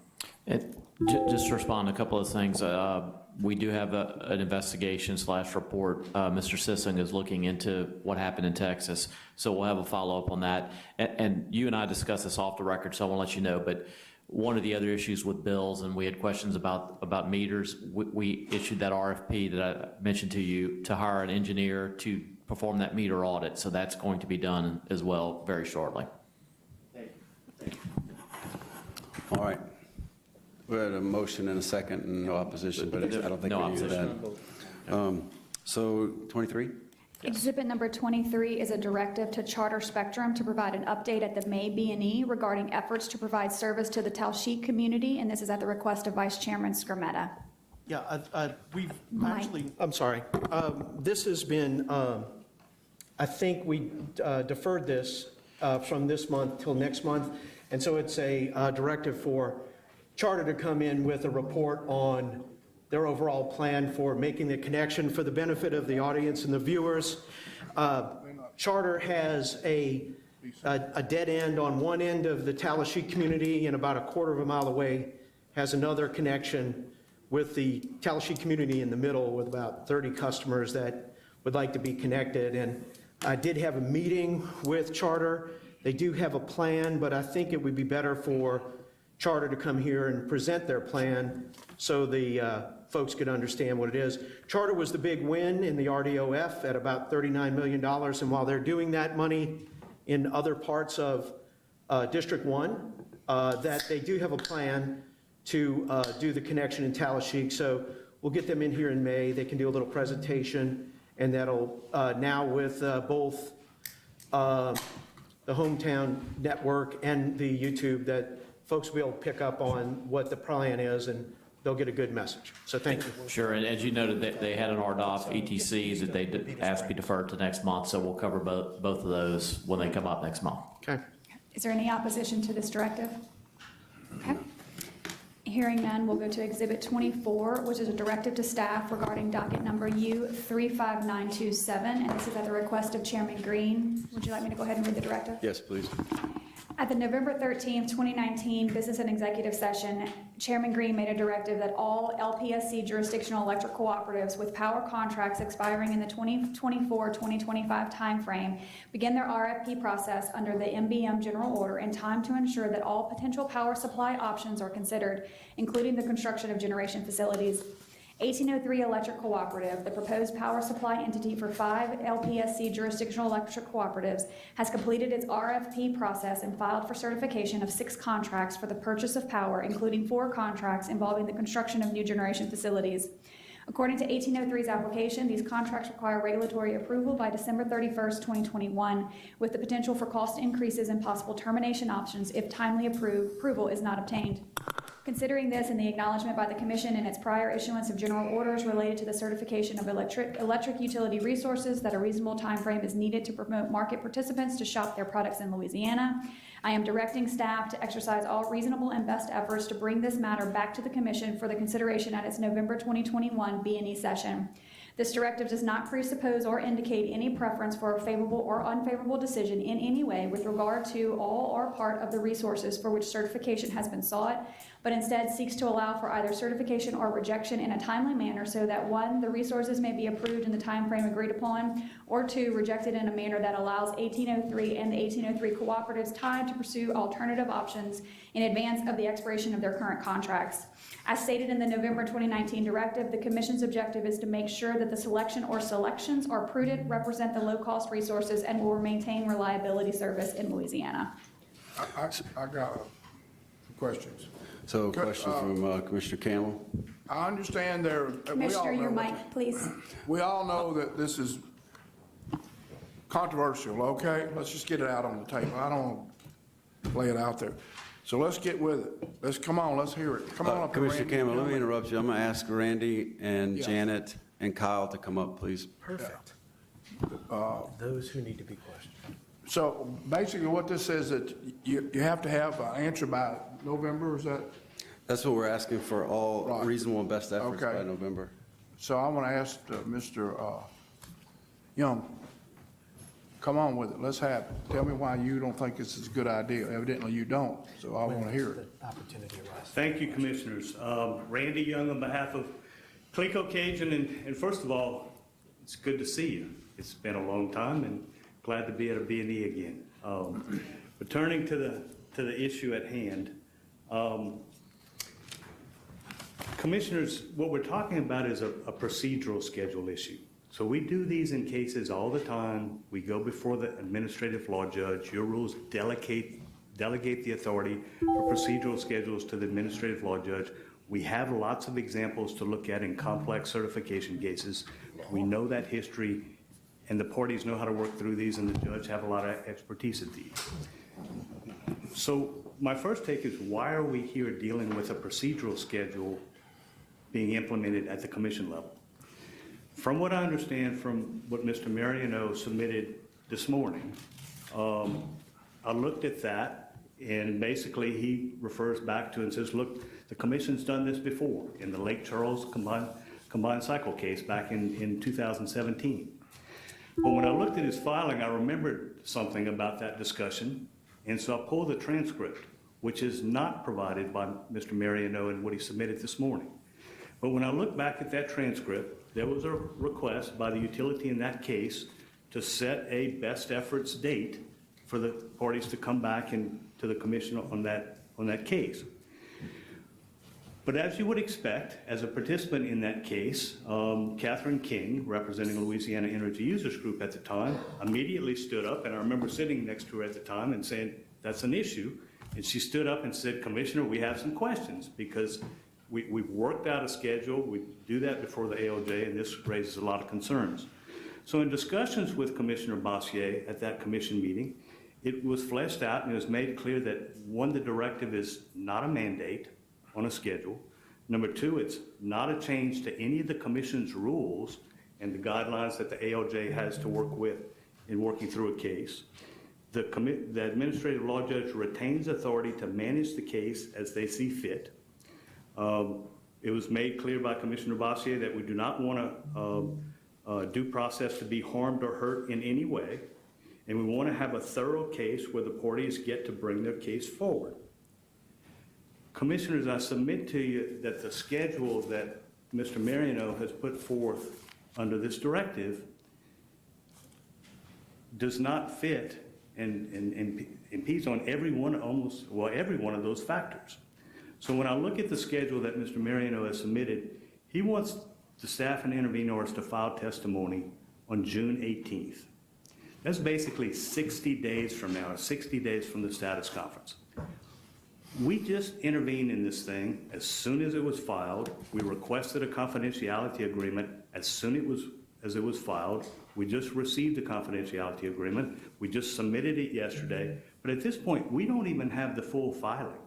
We don't even have the full confidential filing, much less any responses to discovery. Yet we're trying to set a schedule that wants to set testimony due in 60 days from now. Our usual timeline, compared to our usual timeline that we get in these types of cases, and even less complex cases, because most cases deal with one resource. This one deals with 6. But my usual time frame, this cuts 2 months off of it to the time that I usually have. So from the standpoint of, and when I work on these procedural schedules, the most important starting point for me is how much time do I get for discovery and testimony? This cuts it incredibly short, and I submit to you that it's not a reasonable time frame. It's not a fair time frame. It doesn't give us time to dig into all of these resources and just understand what happened. And that's Cleco Cajun's role in this. They're a participant in the process. They want to see what happened and understand that and bring their views to the commission. This is now not allowing them time to do that. Second aspect of this schedule, when you look at, it's got a hearing that ends on September 3rd, and then you come back to the commission for a decision in November. Well, that means that you have to have a decision by the judge by sometime in October to allow for that process. So you're basically allowing 30 days or less to be finished with the hearing, get the parties to brief everything what the judges always need us to do, and then the judge make a decision. That's not sufficient time. Now, the commission has a rule that allows the judge up to 90 days for their decision process. Do they have to take the entire 90 days? No. But the point is it allows the judge that time period because each case is different, and depending on the complexity of the case, they need a certain amount of time to be able to evaluate the evidence, evaluate the briefs, and come back with a decision. 30 days to complete the briefing and the ALJ to complete her process, I submit to you, is not sufficient in this type of case. Now, why is that process important? Commissioner Green, you speak often to accountability, to excellence, to reliability, to dependability. All of that comes from process. Can the process vary in different cases? Yes. But this is not a simple case by any means, and I submit to you what's being put on the table here is not sufficient process. Commissioner Campbell, you're a math teacher, and you remind us about that all the time when you talk about grading the paper. And I think that's what we're talking about here is us bringing you the information so at the end of the day you can grade the paper. But when you grade a math test, it's not just about the answer, it's about how you get there too. And so understanding how we got here and what the proposals are is part of that decision process. Commissioner Skrmetta and Commissioner Bossier, as with your legal background, you always go to the legal process matters, and we need to make sure that we have a sufficient record, because no matter what this commission decides at the end of the day, whether it goes left, right, or up or down for any party, at the end of the day, you want a sufficient legal process and a record to stand on for that decision. And again, I submit to you, what's being put on the table today is not sufficient time for that to happen. Commissioner Francis, from a business standpoint, I know you always talk about too, having enough time to make a reasoned business decision and know what because you're talking about the future of these co-ops, and not just the co-ops, but the future of the ratepayers for these co-ops, and are they going to get the right deal? And so I think it's important that the process be sufficient. I understand you want to move us along and you want to get this done, but the process needs to be sufficient, and I submit to you that compared to what we've done in previous cases, this is not sufficient. Now, when I look at what we have done in previous cases, and I submitted a letter and I showed you what my thoughts on the schedule, and again is how much time do I need to do my discovery and put on that first round of testimony? That's the core piece for me. And what I submitted is that August, middle of August, is what I think is reasonable. Now, I'm working with that time frame, looking at the St. Charles combined cycle, the Lake Charles combined cycle, and the Washington Parish CT, all very recent certification cases before the commission, and what's generally the amount of time that's been taken on those cases. And using that timeline, it gets me to a middle of August date. And we're asking to be treated like other certification cases have been played out and treated before the commission. And again, this one's got 6 resources. Those only had 1. So I think we're trying to approach this in a very fair and reasonable way moving forward. Now from there, commissioners, there's just legal steps. Once you file that testimony, there's just legal steps in the process that take some time, and that will play out. We think that it's very doable to get this thing through hearing and through submission to the judge before the end of the year. But the problem is trying to fit in going from submitting it to the judge to the next step of allowing the judge time to issue her decision and getting it back to you. And that just takes some additional time. So again, we're trying to approach this in a manner that we know y'all want to move this forward. We're trying to do that in a reasonable way, but we want to be treated consistent with how the commission has had other certification cases. Thank you, Randy. The way we're going to do this is I'm going to hear from each one of y'all, and then we'll let commissioners start asking questions. So, Kyle, do you want to go next? Thank you, Commissioner. I got a question. Hold on. Okay. We're going to hear from each one of them, and then we're going to do questions. Okay. My question's to all of y'all anyway. Okay. Okay. So first of all, and I'd submitted a response to, we're in a short time frame. I submitted a response this morning to Mr. Young's letter on behalf of Cleco Cajun. First of all, the indication that the commission can't speak to a procedural schedule and can't ask that the staff and the ALJ make their best efforts to, bring it back to you in a certain time frame, that something about that's improper under the rules.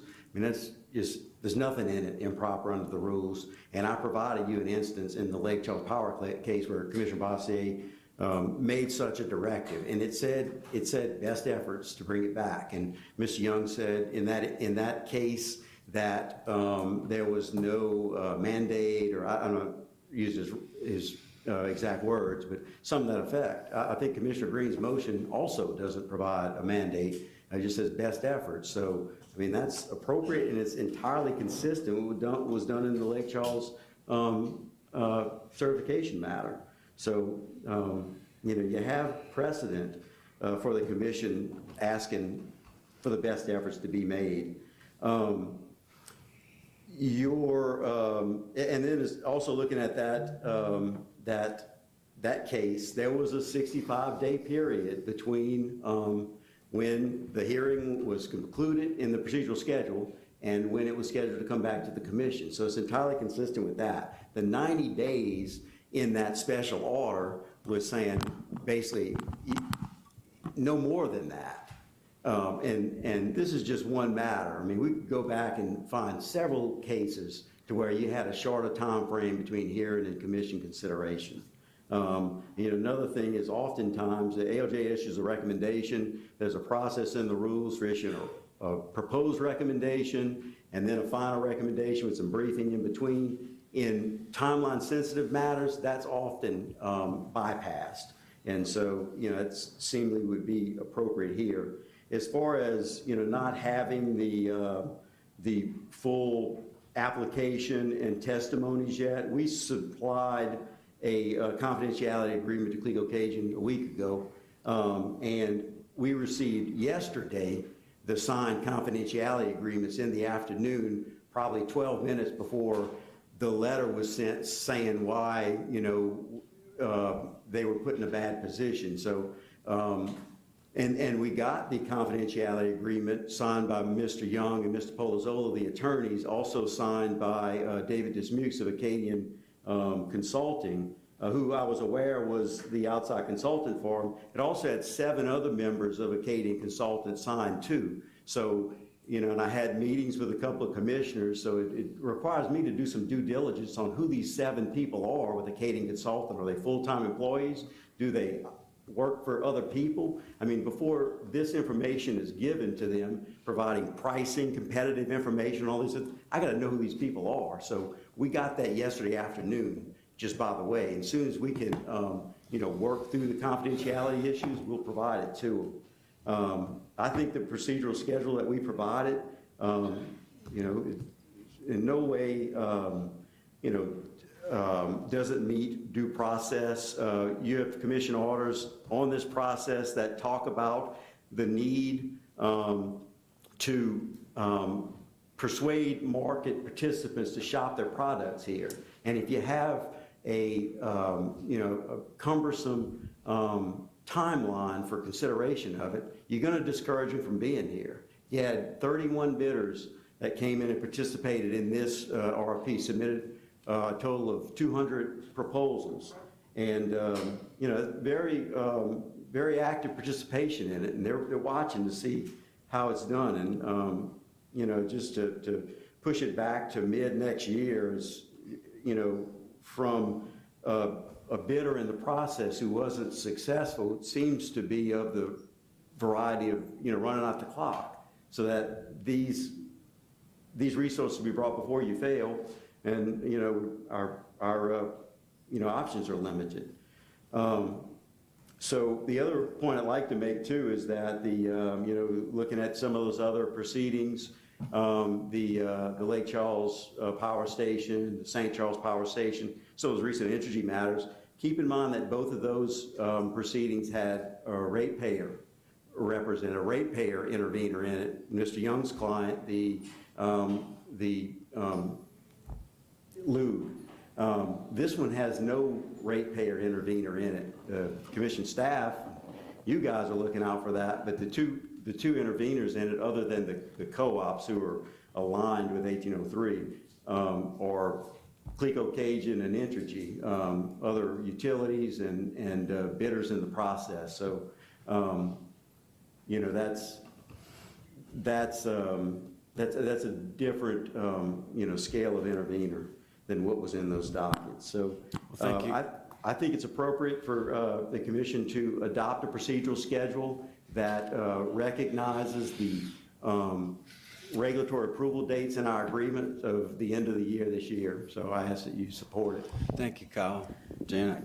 Janet Bowles on behalf of Magnolia Power, and I do appreciate your time this morning. One thing we'll all agree about that was in Mr. Young's letter, this is very important because you're approving a new portfolio for for 1803's co-ops. And it's also different from what they've gotten, which was those full power, those all requirement contracts that they've been enjoying for many, many years. And they were had by Louisiana Generating, and then Cleco Cajun bought them just recently. And now they're ordering that this directive is unfair and untimely. But the petition for approval, even though it was filed in March, this process was started in November of 2019, and they've actively participated in this process since then. They already have 7 consultants, Desmuke's looking at this. They've already issued the most extensive discovery, very, very well done. I think it's overreaching, but that's for another day. But it's well done by people that know about this process. So for them to claim that they're behind the 8 ball and don't have time is erroneous, because they've been involved in this process since November of 2019. This process was anonymous. It was subject to your process. He talks about process. This process has been held to the letter of your order, and it was anonymously done. My client was selected and has continued to comply. Yet he talks about the process being not followed, but he's already tried to undermine it by sending in a refreshed bid after the counterparties were chosen and selected after he lost. Then he did an unsolicited bid, all of which is undermining your process. Yet he claims the process is going to be jeopardized by lack of due process. There is no lack of due process in this case. 7 months for lack of due process, and he alludes to an order that you put in place so that ALJs couldn't sit on cases and not issue an order. Y'all put that in place so that ALJs were held accountable, not to give them a constitutional right or a due process right or anything like that. It was simply to make sure that everything was handled in a timely fashion. Many times the ALJs will take much less time on their own merit, or y'all will direct them to say that we need this because it's time sensitive or whatever. But that has nothing to do with due process. And even in the order he refers to, they waive preliminary recommendations, and go right to finals. There are many things that are waived that limit those things. The order he alludes to provided for 120 days, and we're not suggesting that. We're suggesting a good 7 or 8 months to decide this on a process that he's been actively engaged in since November of 2019. So for him to come to the table and act like he doesn't have enough time, he's got more than enough time. He's got ample resources. He's got a whole lot of very competent lawyers at King Miller, 7 consultants on board, and he's ready, willing, and able to handle this in the amount of time that he suggests. My clients are under time constraints. We've made that known to the commission since they came into the process to try to participate in this. And they have to build the power plant. We've told you exactly what it would take. We've done everything possible to be in a position to turn dirt as soon as y'all give approval. We've got the air permits, we've got the property, we've got everything. We're in the MISO queue. We spent a lot of money to get to this without having anything, doing this anonymously. But we need a definitive financial closure by the end of the year so that we can go forward. We need regulatory approval so that we can get financial closure. The delay works for the benefit of one party, Cleco. They are the ones that if we can't build it, then who are the co-ops going to go look for? Whatever's existing in the state. So it works to their benefit. And they lost. They didn't win. They could have put that bid in when everyone else did, but they lost, and now they're coming back. And that's a very important proposition that Kyle suggested or said that's true. The protestant interveners in this case aren't a bunch of ratepayer groups that many times slow down the process because they're not as knowledgeable, don't have the resources. The only people involved in this case are the applicants, the counterparties, the loser, Cleco Cajun, and of course Entergy's involved and MISO's involved. But none of them are objecting to this directive or to the procedural schedule that we anticipate. This was in our contract that we signed, that this would be resolved by the end of the year, that we would have regulatory approval. So that's why this is not unknown. This is known to the parties. We would just ask that one other thing that they said, the no consultants and 7 consultants. So we just ask that due process should not even be an issue. Of course, due process is going to be provided. And also, if you can't direct to use your best efforts to come in by a certain date, then how can you ever invoke Rule 57, whereby you take away and exercise primary jurisdiction? Is that unconstitutional, lack of due process? I don't think so. Y'all done that many, many times, almost every month. Not this month, I don't think you had to invoke it, but y'all do it, and there's a reason for that, so that things can be handled expeditiously when they need to be. And in this case, we have a serious time constraint. This has been made known to y'all throughout the entire process.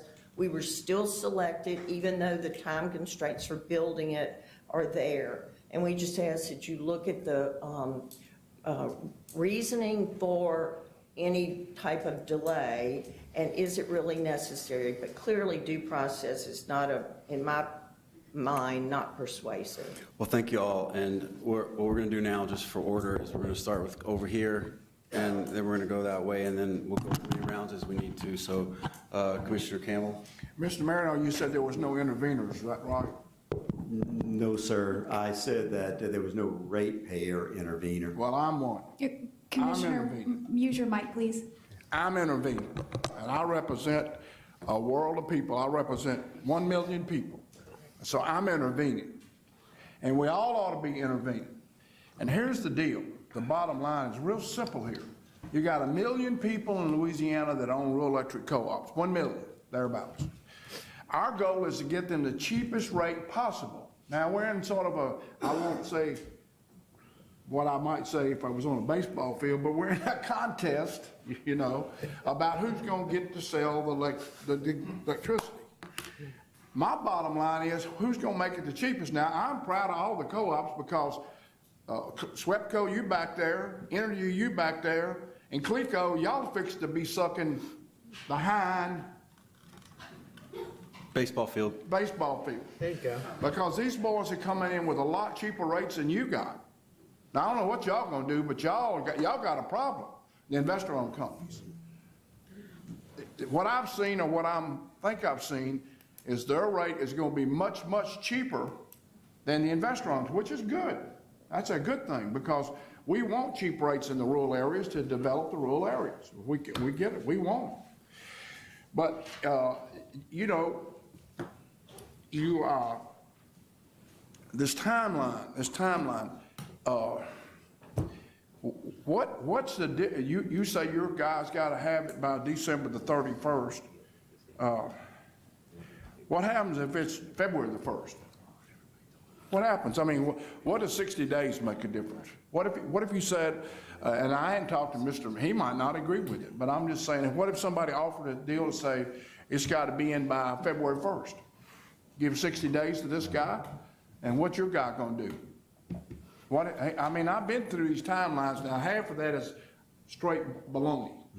When they say, I gotta have something by December 31st. Well, maybe you do and maybe you don't. I don't think there's a lot of difference between December 31st and February the 15th. I mean, that's 45 days. The whole world's not gonna collapse. If a guy's got this deal planned to build a plant, and 45 days is not gonna kill him. Now, I'm not saying putting it off a whole year, and you might not like February 15th, but I don't care what you like. That's what I think. I'd give you 45 days, and y'all get your business together, or you don't, you lose it. Now, you can say, well, that's not being fair. I heard what you said, Kyle. That's not being fair to the people who put a bid out. Well, you're not telling them they can't go back and sharpen their pencil. Tell them, hey, it's sharpen your pencil. Everybody gets a chance to sharpen the pencil. You do, and everybody else. So you say that just not this. So how you know your guy's not going to get it anyway? I mean, you don't know. You don't know what those bids. You're not looking down each everybody's shirt here. You don't know what you're going to bid. You don't know what you're going to bid. So I give you 45 days to take a look, and everybody sharpen their pencil. They come in and shoot your best shot. Well, Commissioner, I guess the first point, absolutely agree with. Wait a minute before I get through. Okay, sorry. I don't buy your deal that these people won't compete ever again in Louisiana. Money moves people. Money moves people. When they got a chance to make money, they're gonna come back. And I mean, I don't think it's any kind of mortal sin that we're going to give somebody 45 extra days, and these companies gonna say, well, he squelched on a deal, and I'm not gonna ever fool with Louisiana again. That's basically what you were saying. This is bad for Louisiana. What's bad for Louisiana is high rates. And what my decision is, just me. What my decision is, I represent 1 million people, and we got 2 companies here, or 2 groups. I don't see why the co-ops wouldn't say, hey, hell, give them 45 days. And if they can come up with something cheaper, that's good for us. 1803? I don't see why they say, hey, well, so what? Give them 45 days. What's 45 days? I mean, that's a month and a half. You know, I don't see what the big deal is. If there's any chance of getting cheaper rates, and I represent the 1803, I represent 3 or 4 of them. I know I represent Claiborne, I represent Northeast, and who else? That's all of them. Beauregard is the next down. I don't But know I if they don't extended represent to them. But you. anyway, I'm just saying the ones I represent, I'd be glad to tell them, hey, I'm the one that questioned the deal, because I want you to make a better deal. Right. You already got a great deal. And I'm not kidding. I don't know what you investor-owned companies are gonna do, but y'all are not gonna look good. You're gonna look real bad. And these guys they're gonna have some good news for the people in Louisiana, and I applaud y'all for doing this. I applaud the co-ops for doing this, because they've got some bids and they got it down, but it can get cheaper.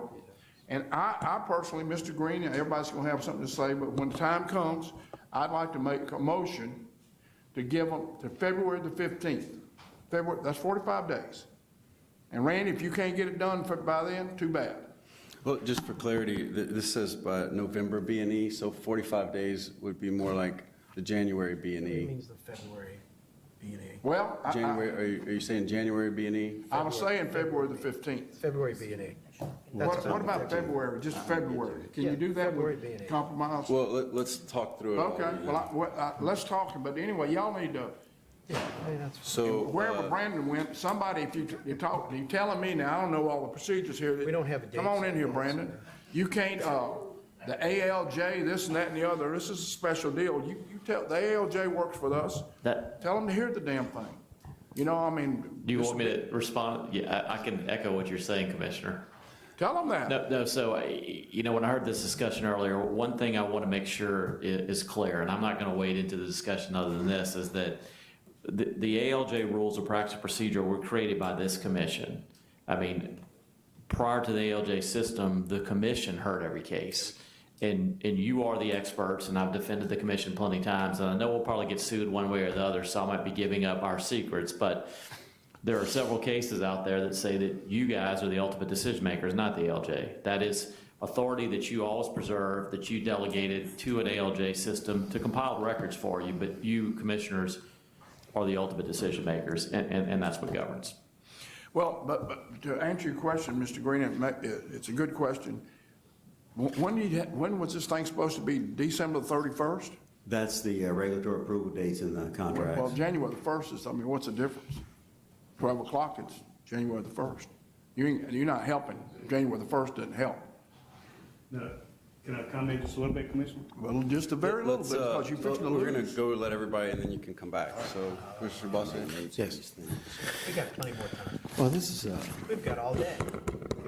first of all, it's good to see everybody again. We're all back to a meeting in this room again. It's starting to feel like normalcy again, huh? I see all my usual suspects and my usual debaters and issues come up. Well, first of all, Randy, I want to thank you for doing the research and pulling the last time we did a best, what is it called, the best efforts doctrine or the best efforts directive. And I still stand, that guy watches pretty sharp. I still stand by that. I believe in due process.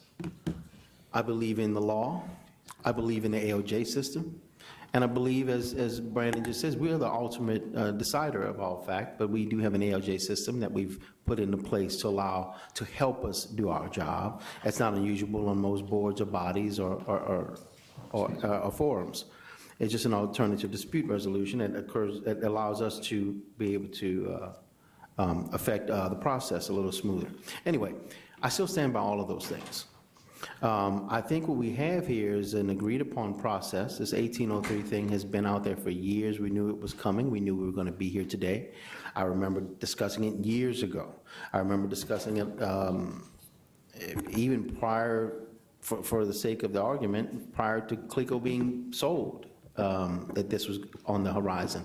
I remember years ago we had to find fuel and power providers for some of the co-ops, 10, 12 years ago, and we kept remembering that this day was coming, that we were going to be here. And here we are. I think there's been a long process to get us here. We've discussed it. We knew the process. We set up a bidding process, what I thought was agreed upon and fair. And there were some winners and some losers. And right now, I think that we've made a decision. Of course, we still have more process to go. the last thing I want to do is upset that, but I do want things to move fairly. Again, if we just keep changing our rules every time we don't like the outcomes, I don't know if that gets us very far. Now, obviously, Randy, Mr. Young, I've worked well with you for years at this body because I respect your opinion, and I respect the work that you do, and I respect the parties you represent, and I do so today as well. But I'm not sure where I stand yet, and I want to hear more from my commissioners and yourselves as we move forward. But right now, I don't mind the process, and it's never a bad thing to tell people to do their best efforts. So I want to hear more about it. I want to know why we're in this position. But ultimately, I think the process has moved well so far, and I'm not against what I've seen and the outcomes. So I know Commissioner Campbell he stepped away, but has some strong opinions, and I'm sure all my commissioners do. So I want to just sit back and listen, keep an open mind, and hear some of the arguments for some of the changes that we're looking for. So for all it's worth at this point, I give the mic back to Commissioner Green, Chairman Green, to move the meeting along, and I'll sit back and hear the arguments. Thank you. Thank you, Commissioner Bose. Commissioner Smetta? Sure. I think we've heard enough of the great stirring of the pot. Let's get down to some of the basic issues. Okay, we have a regular process of a schedule. I think you all recognize that. So why do we need to accelerate it? Answer, whoever wants to answer. You're the main man, Kyle. Why do we need to accelerate it? I'm not proposing we accelerate it. There is no... Oh, I think you are proposing we accelerate. We have a regular process, and you're asking us to do a shorter one. Why do we need to do a shorter schedule? The default date in the general law, the 1983 general law, is 120 days. We all agree. Don't whisper. Pull the microphone closer to you so everybody can hear you. Okay. Well, I'm not trying for that not to happen. We have a 120-day default period in the 1983 general order, which we're under. Well, let me interrupt you. If that's the case, we wouldn't be having this discussion. So why are we moving in this direction? Why are we asking for an end date of November? Because we have a December 31st, 2021 regulatory approval date in our contracts. And so so you're asking for it because of an action you took in your contract and agreed to in your contract, correct? That's correct. Okay, so you're asking for it. Now, I want to ask Janet a question. Now, Janet, I believe that this is more of an issue for you and for Magnolia Power. And now Magnolia Power, I think, is, for me, the shining star of the 1803 plan. Thank you. Because I think it is the base load component. And I think that for the most part, for a few exceptions, the rest of it is more or less, whether it's identified as market, is market because of its unreliability issues. But Janet, this is not your only co-op, is it? That you're trying to get a contract with associated with Magnolia Power. No, sir. We're looking at beyond just the co-ops. So what's the megawatt load of this power plant that Magnolia wants to build? 800. 800? And so isn't it 409 megawatts is what 1803 is? Oh, it might be 700, is it? Well, but I think it's 700. But you're looking at 409 megawatts for you? Yes, 409's right. Okay, so you've got a surplus power of differential, okay? But you're actually looking at going to other co-ops, correct? Yes, sir, we're still participating. We weren't successful in the Jeff Davis Demco, but we're still hopefully in the Luria. Right. We haven't been denied or told we didn't get accepted in that one. You see, for me, your problem is you are engaged in this contract with 1803. You're the one who has the most significant impact element of this December time constraint. Absolutely. Because there are more than 20 industrial scale solar people in the MISO queue. So there's nobody who's, squirreling away and hiding and running away from the bid and going to pull their bid and not going to do it. The bidders are going to run to the money. So I'm not buying the argument that if we don't get this done, we're going to lose our bidders. Because if there's one thing these guys want to be, it's they all want to be in the utility business. So I'm sorry, I'm just not going to go along with that. But what I want to look at, and I guess Brandon's not here, but I guess, you know, we can talk to Catherine about this. And I've really discussed this with you before, is because of the fact that this is not limited to 1803 and potentially is expanded to other co-ops and other destinations for your 700 megawatts of power, why we don't just carve you out. Now, we had talked about this before in office, and I don't think I'm saying anything out of school, that as long as you were willing to carry the burden with no reliability to any of the Louisiana ratepayers to go forth and get your financing, and you've already moved forward on your EPA permits and all your air permits and everything else, that there's no reason to impede you, that we could put forth an order in May of this year to allow you to go forward and do whatever you want as long as you are willing to accept the responsibility of your order. Because I am very certain that somebody's going to want your power, but does that need to have everybody else setting their hook onto you as the primary reason to accelerate any process? See, because, you know, for me, it makes more sense to carve you out, to allow you to move forward on whatever path you need for your finances. What primary is my understanding is what you need this for, and for no other reason whatsoever, correct? Well, we have the financing, we just have to start turning dirt and building it. I understand. So now it's, you know, can you survive to do what you want to do if we carve you out? Well, there are two issues on that. We were not in the decision-making with 1803 on how they constructed their portfolio. Right. So, and one of our contractual obligations is that we will support them in their application before you for certification. And to the extent that, of course, I want it approved, our contract approved, Sure. of course, and any way, shape, or form that we can. However, we would have to defer to 1803 because there are, you know, giving us the contracts in which we can go forward with the financing and justify the financing to our parent company, and without that. But we definitely are looking beyond other co-ops and all sorts of opportunities in the state. Well, and for me, I don't see anything that precludes you from supporting 1803 in their process if you were carved out, because you still want to be in the contract with them. You're not canceling your contract. No, sir. No. You would be carved out to go ahead and move forward. What you don't want to be is impeded on your construction plan, correct? That is absolutely correct. Okay. The other aspect of that I just point out is that I tried to broach this subject yesterday with Mr. Young,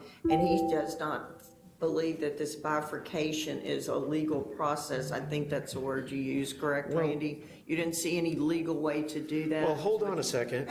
Now that Brandon's back, Brandon, because you could stop my, you know, thoughts a go-go if you tell me that there's no way to do this.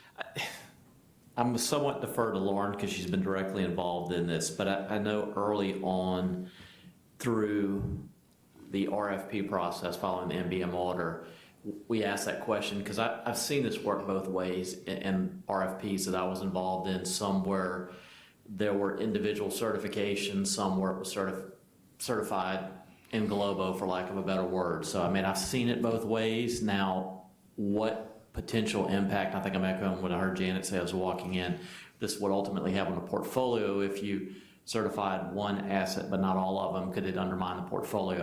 I don't know the answer to that. I don't see that as being the case because they've already identified what they want to do for their portfolio, which is 409 megawatts of a 700 megawatt power plant that Magnolia wants to build. But effectively, Magnolia has no other customers for the rest of it yet, correct? That is correct. So they effectively take the rest of their surplus, and if they don't, they enter the world as market or merchant power.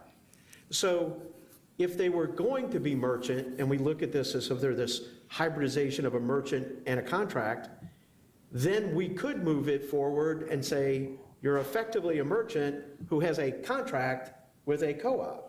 And we could carve them out and let them go forward and start building immediately. So they're not impeded by being, they can still support the contract for them doing this, and they can move forward. And then we could take and let the process go the way.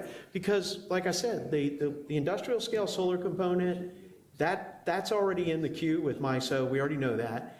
We know that they already have the situation with their hydro with Swepco, who still charges us $16 to $18 million a year in rent for a transmission line and are sticking it to MISO. They also have, their relationship, I think the rest of it, I think, is still tenuous on what they do, which is their winter peaker and their other solar and their plan for their market participation. So those are all things that aren't going to go away. So this whole issue of why we're here is because of Magnolia Power. And so for me, I don't see why we have to wait to give Magnolia Power the authority to go forward, because they're going to go, if they were a merchant, you'd be doing it anyway. And then you could still be in your contract with them. And then you'd be a merchant out there trying to hustle your 287 or whatever it is megawatts that are left, and where you're going to go with it.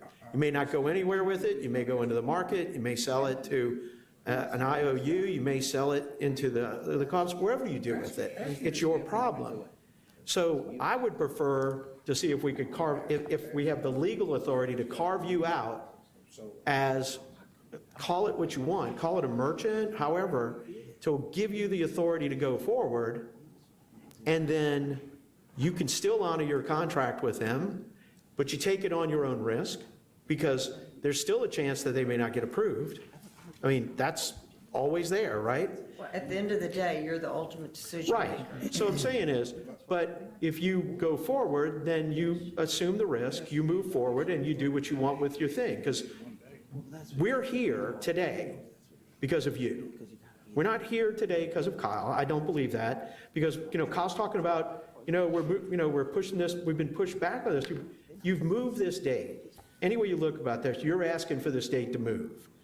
This is not the date that it was going to be. You're asking for a date change. Well, let me ask you. Yeah, but don't argue. Just listen for right now. But I'm not asking you a question. I'm making a statement, okay? Apologies. So, no, that's okay. So, this is about moving the date earlier than letting it take its natural progress, okay?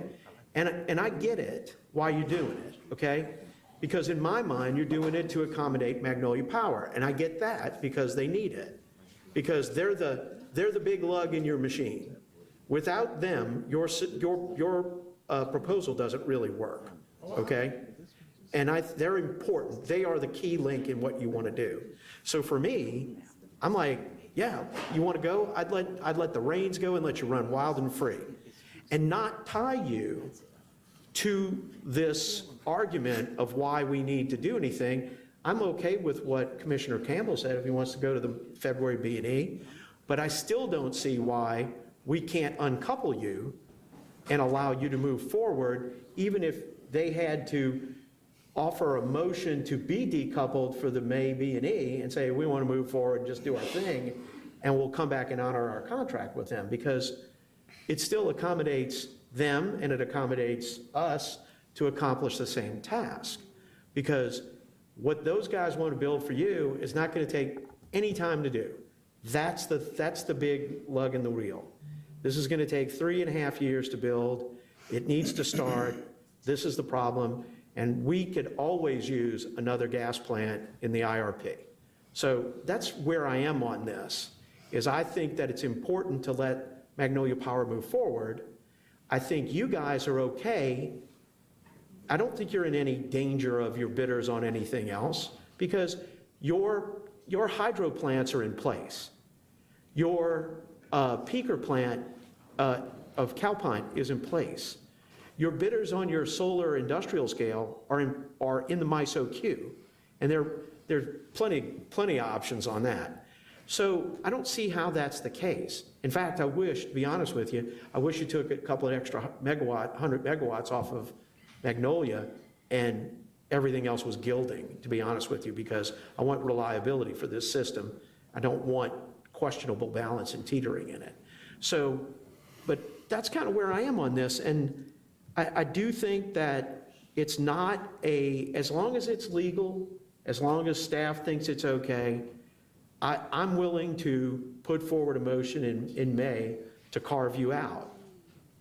And I'm okay with what Commissioner Campbell said about, moving this thing to the February B&A as a compromise on this. I think it should go to March personally, but 30 days I'm not going to fight over, all right?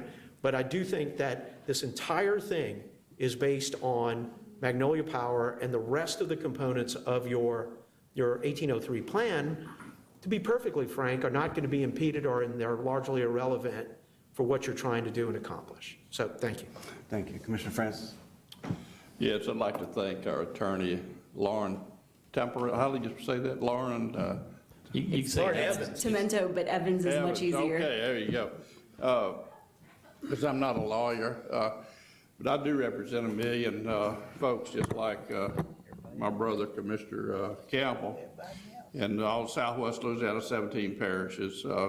I come from the real business world. And by the way, my district's 79 square miles larger than Commissioner Campbell's. I'm going to have the largest district, proud to serve. And one of the things that I did in my being elected a little over 4 years ago was I promised to apply proven business principles. And so people would say, well, prove that. What does that mean? Well, that means I built a business with 500 employees in the real world. And one of the things in the real world we do is we got to have a timeline, and we go by what's written in contracts. And so I'm still confused, and I'll address this to Secretary Fry. Before we started this process, did we have everything written down and documented and have a timeline on what people are supposed to do, and then we got a closing date? Didn't we do that? Isn't that the way the real world works? That's our MBM process, the market-based mechanism order, has a process, and Okay, that process that's was good. followed. And we have a consultant involved, Phil Hayett, who's done a lot of these. It's working with Lauren, so he was involved in that process. And then what typically happens at the end of the MBM process is you get a certification filing under the 83 general order. All right. Now, 1803 is a group of co-ops, and it's been acknowledged that, 1803 would, they'd like to, let's just open this thing up and get some more prices. What does 1803 co-ops feel about the prices you've gotten and the climax that some of us think we're at here? What were the co-ops saying about the prices they've got and moving forward and looking at other prices and other vendors? What are they saying, Kyle? They're very happy with what they've got. And you're their attorney. You've been hired to represent them. You come here today saying, we got a price in hand, and it's some good prices. People all over the country have come here to bid for this thing, And in my opinion, if I were a corporation, and we've got several from all over the country here trying to get our business, and some have won, some have lost. I don't agree with changing rewriting our document that we have. We had a lot of smart people laid it out, put a timeline on it, and what everybody's supposed to do to come get some of our business. As far as I'm concerned, it's done, Less government is best government. We don't need any more fancy legal documents to add to and amend this. It's time to shut it down and follow the rules and go on and give these co-op people the new prices and the new program that they deserve.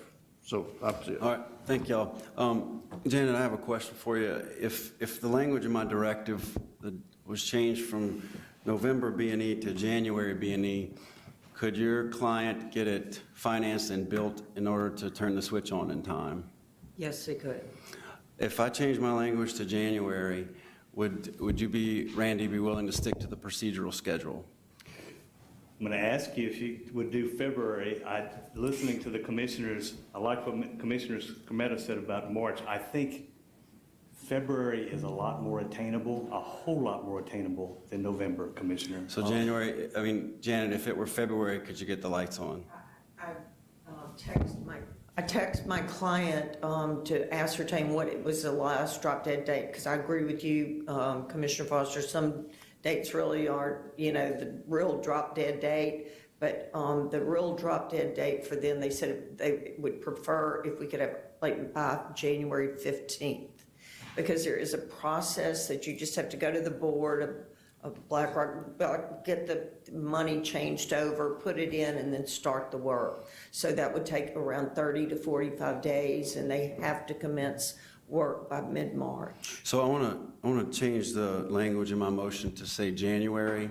And so there's a motion, I motion to accept my directive with the date change from the November B&E to the January B&E. So you can change your directive to say that there is technically a substitute motion by Commissioner Campbell for February that needs to be addressed prior. Yeah, let me say something. We're all forgetting about one thing. We all had a hell of a year last year. And there's all kinds of exceptions being made. I know all about it. I can preach to it. I was sick before Christmas for 2 weeks. We've had 500,000 people die in this country. This time last year, 23,000 people had died yesterday, and today 586,000. So if whether we're 15 to 20 days can't be a big deal, what all we've seen with this pandemic. And a lot of people hadn't been able to do things on schedule.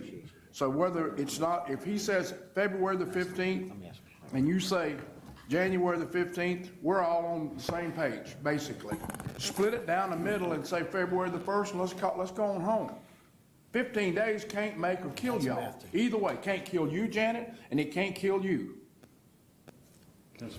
So if you do it February the 1st, that's 15 days. It can't be that big a deal. And if y'all can't get it, you had a chance to get it, Randy. They're not just barking at you. They're telling the truth. Somehow y'all didn't do it.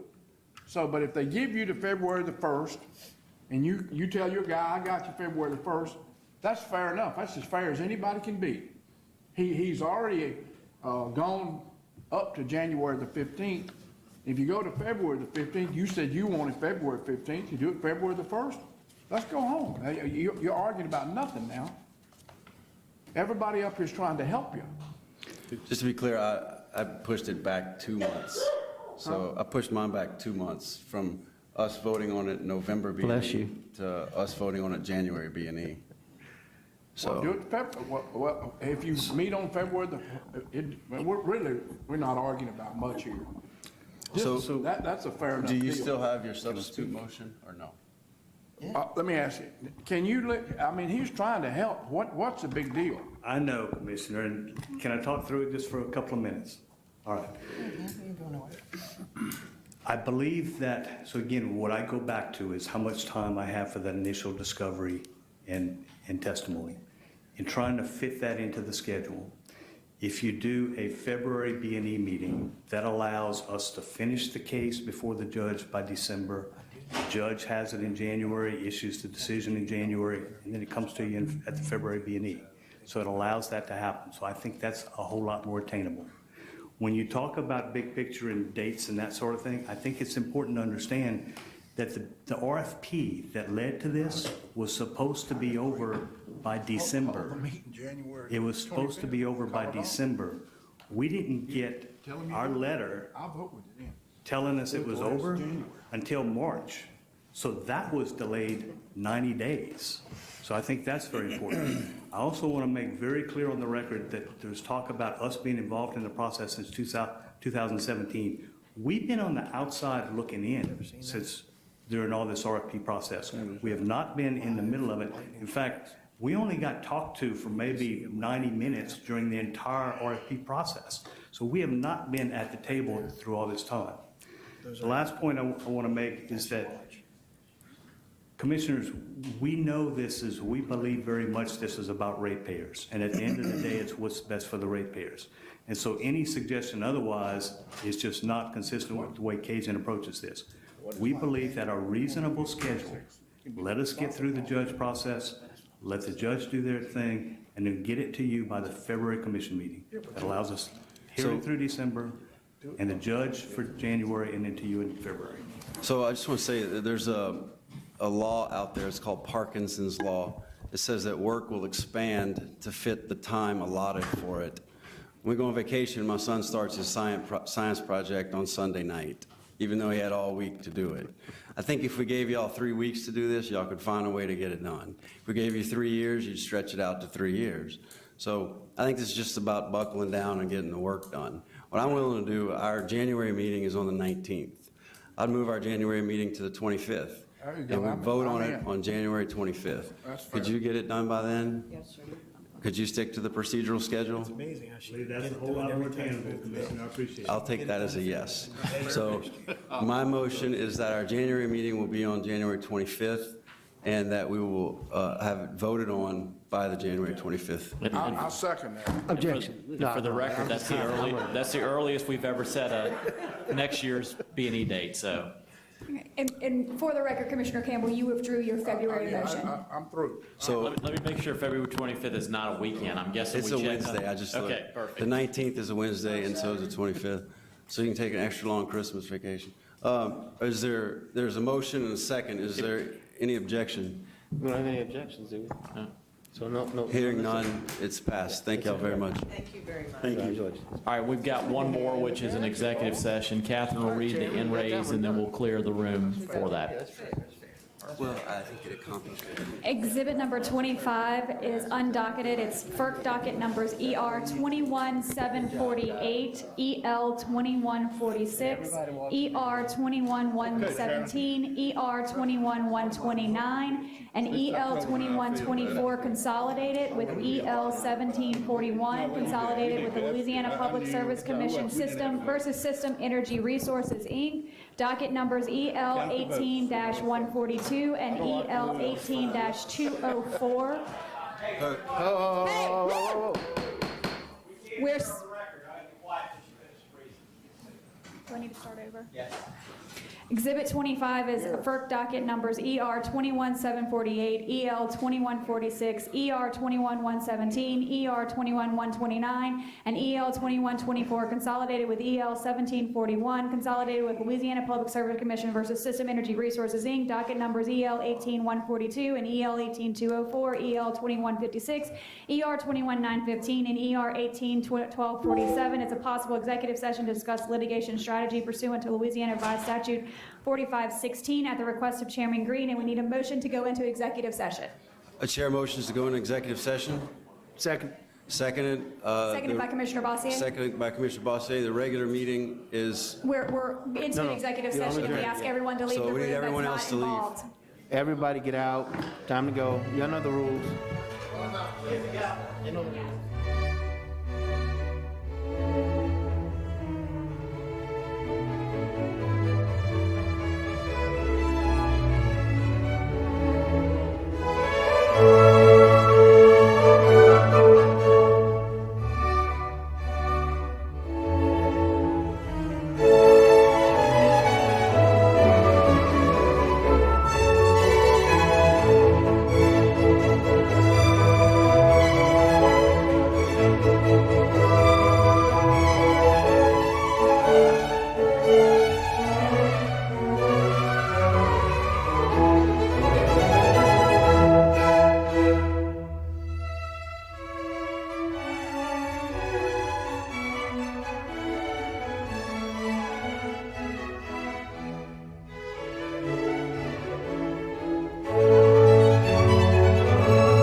Thank you.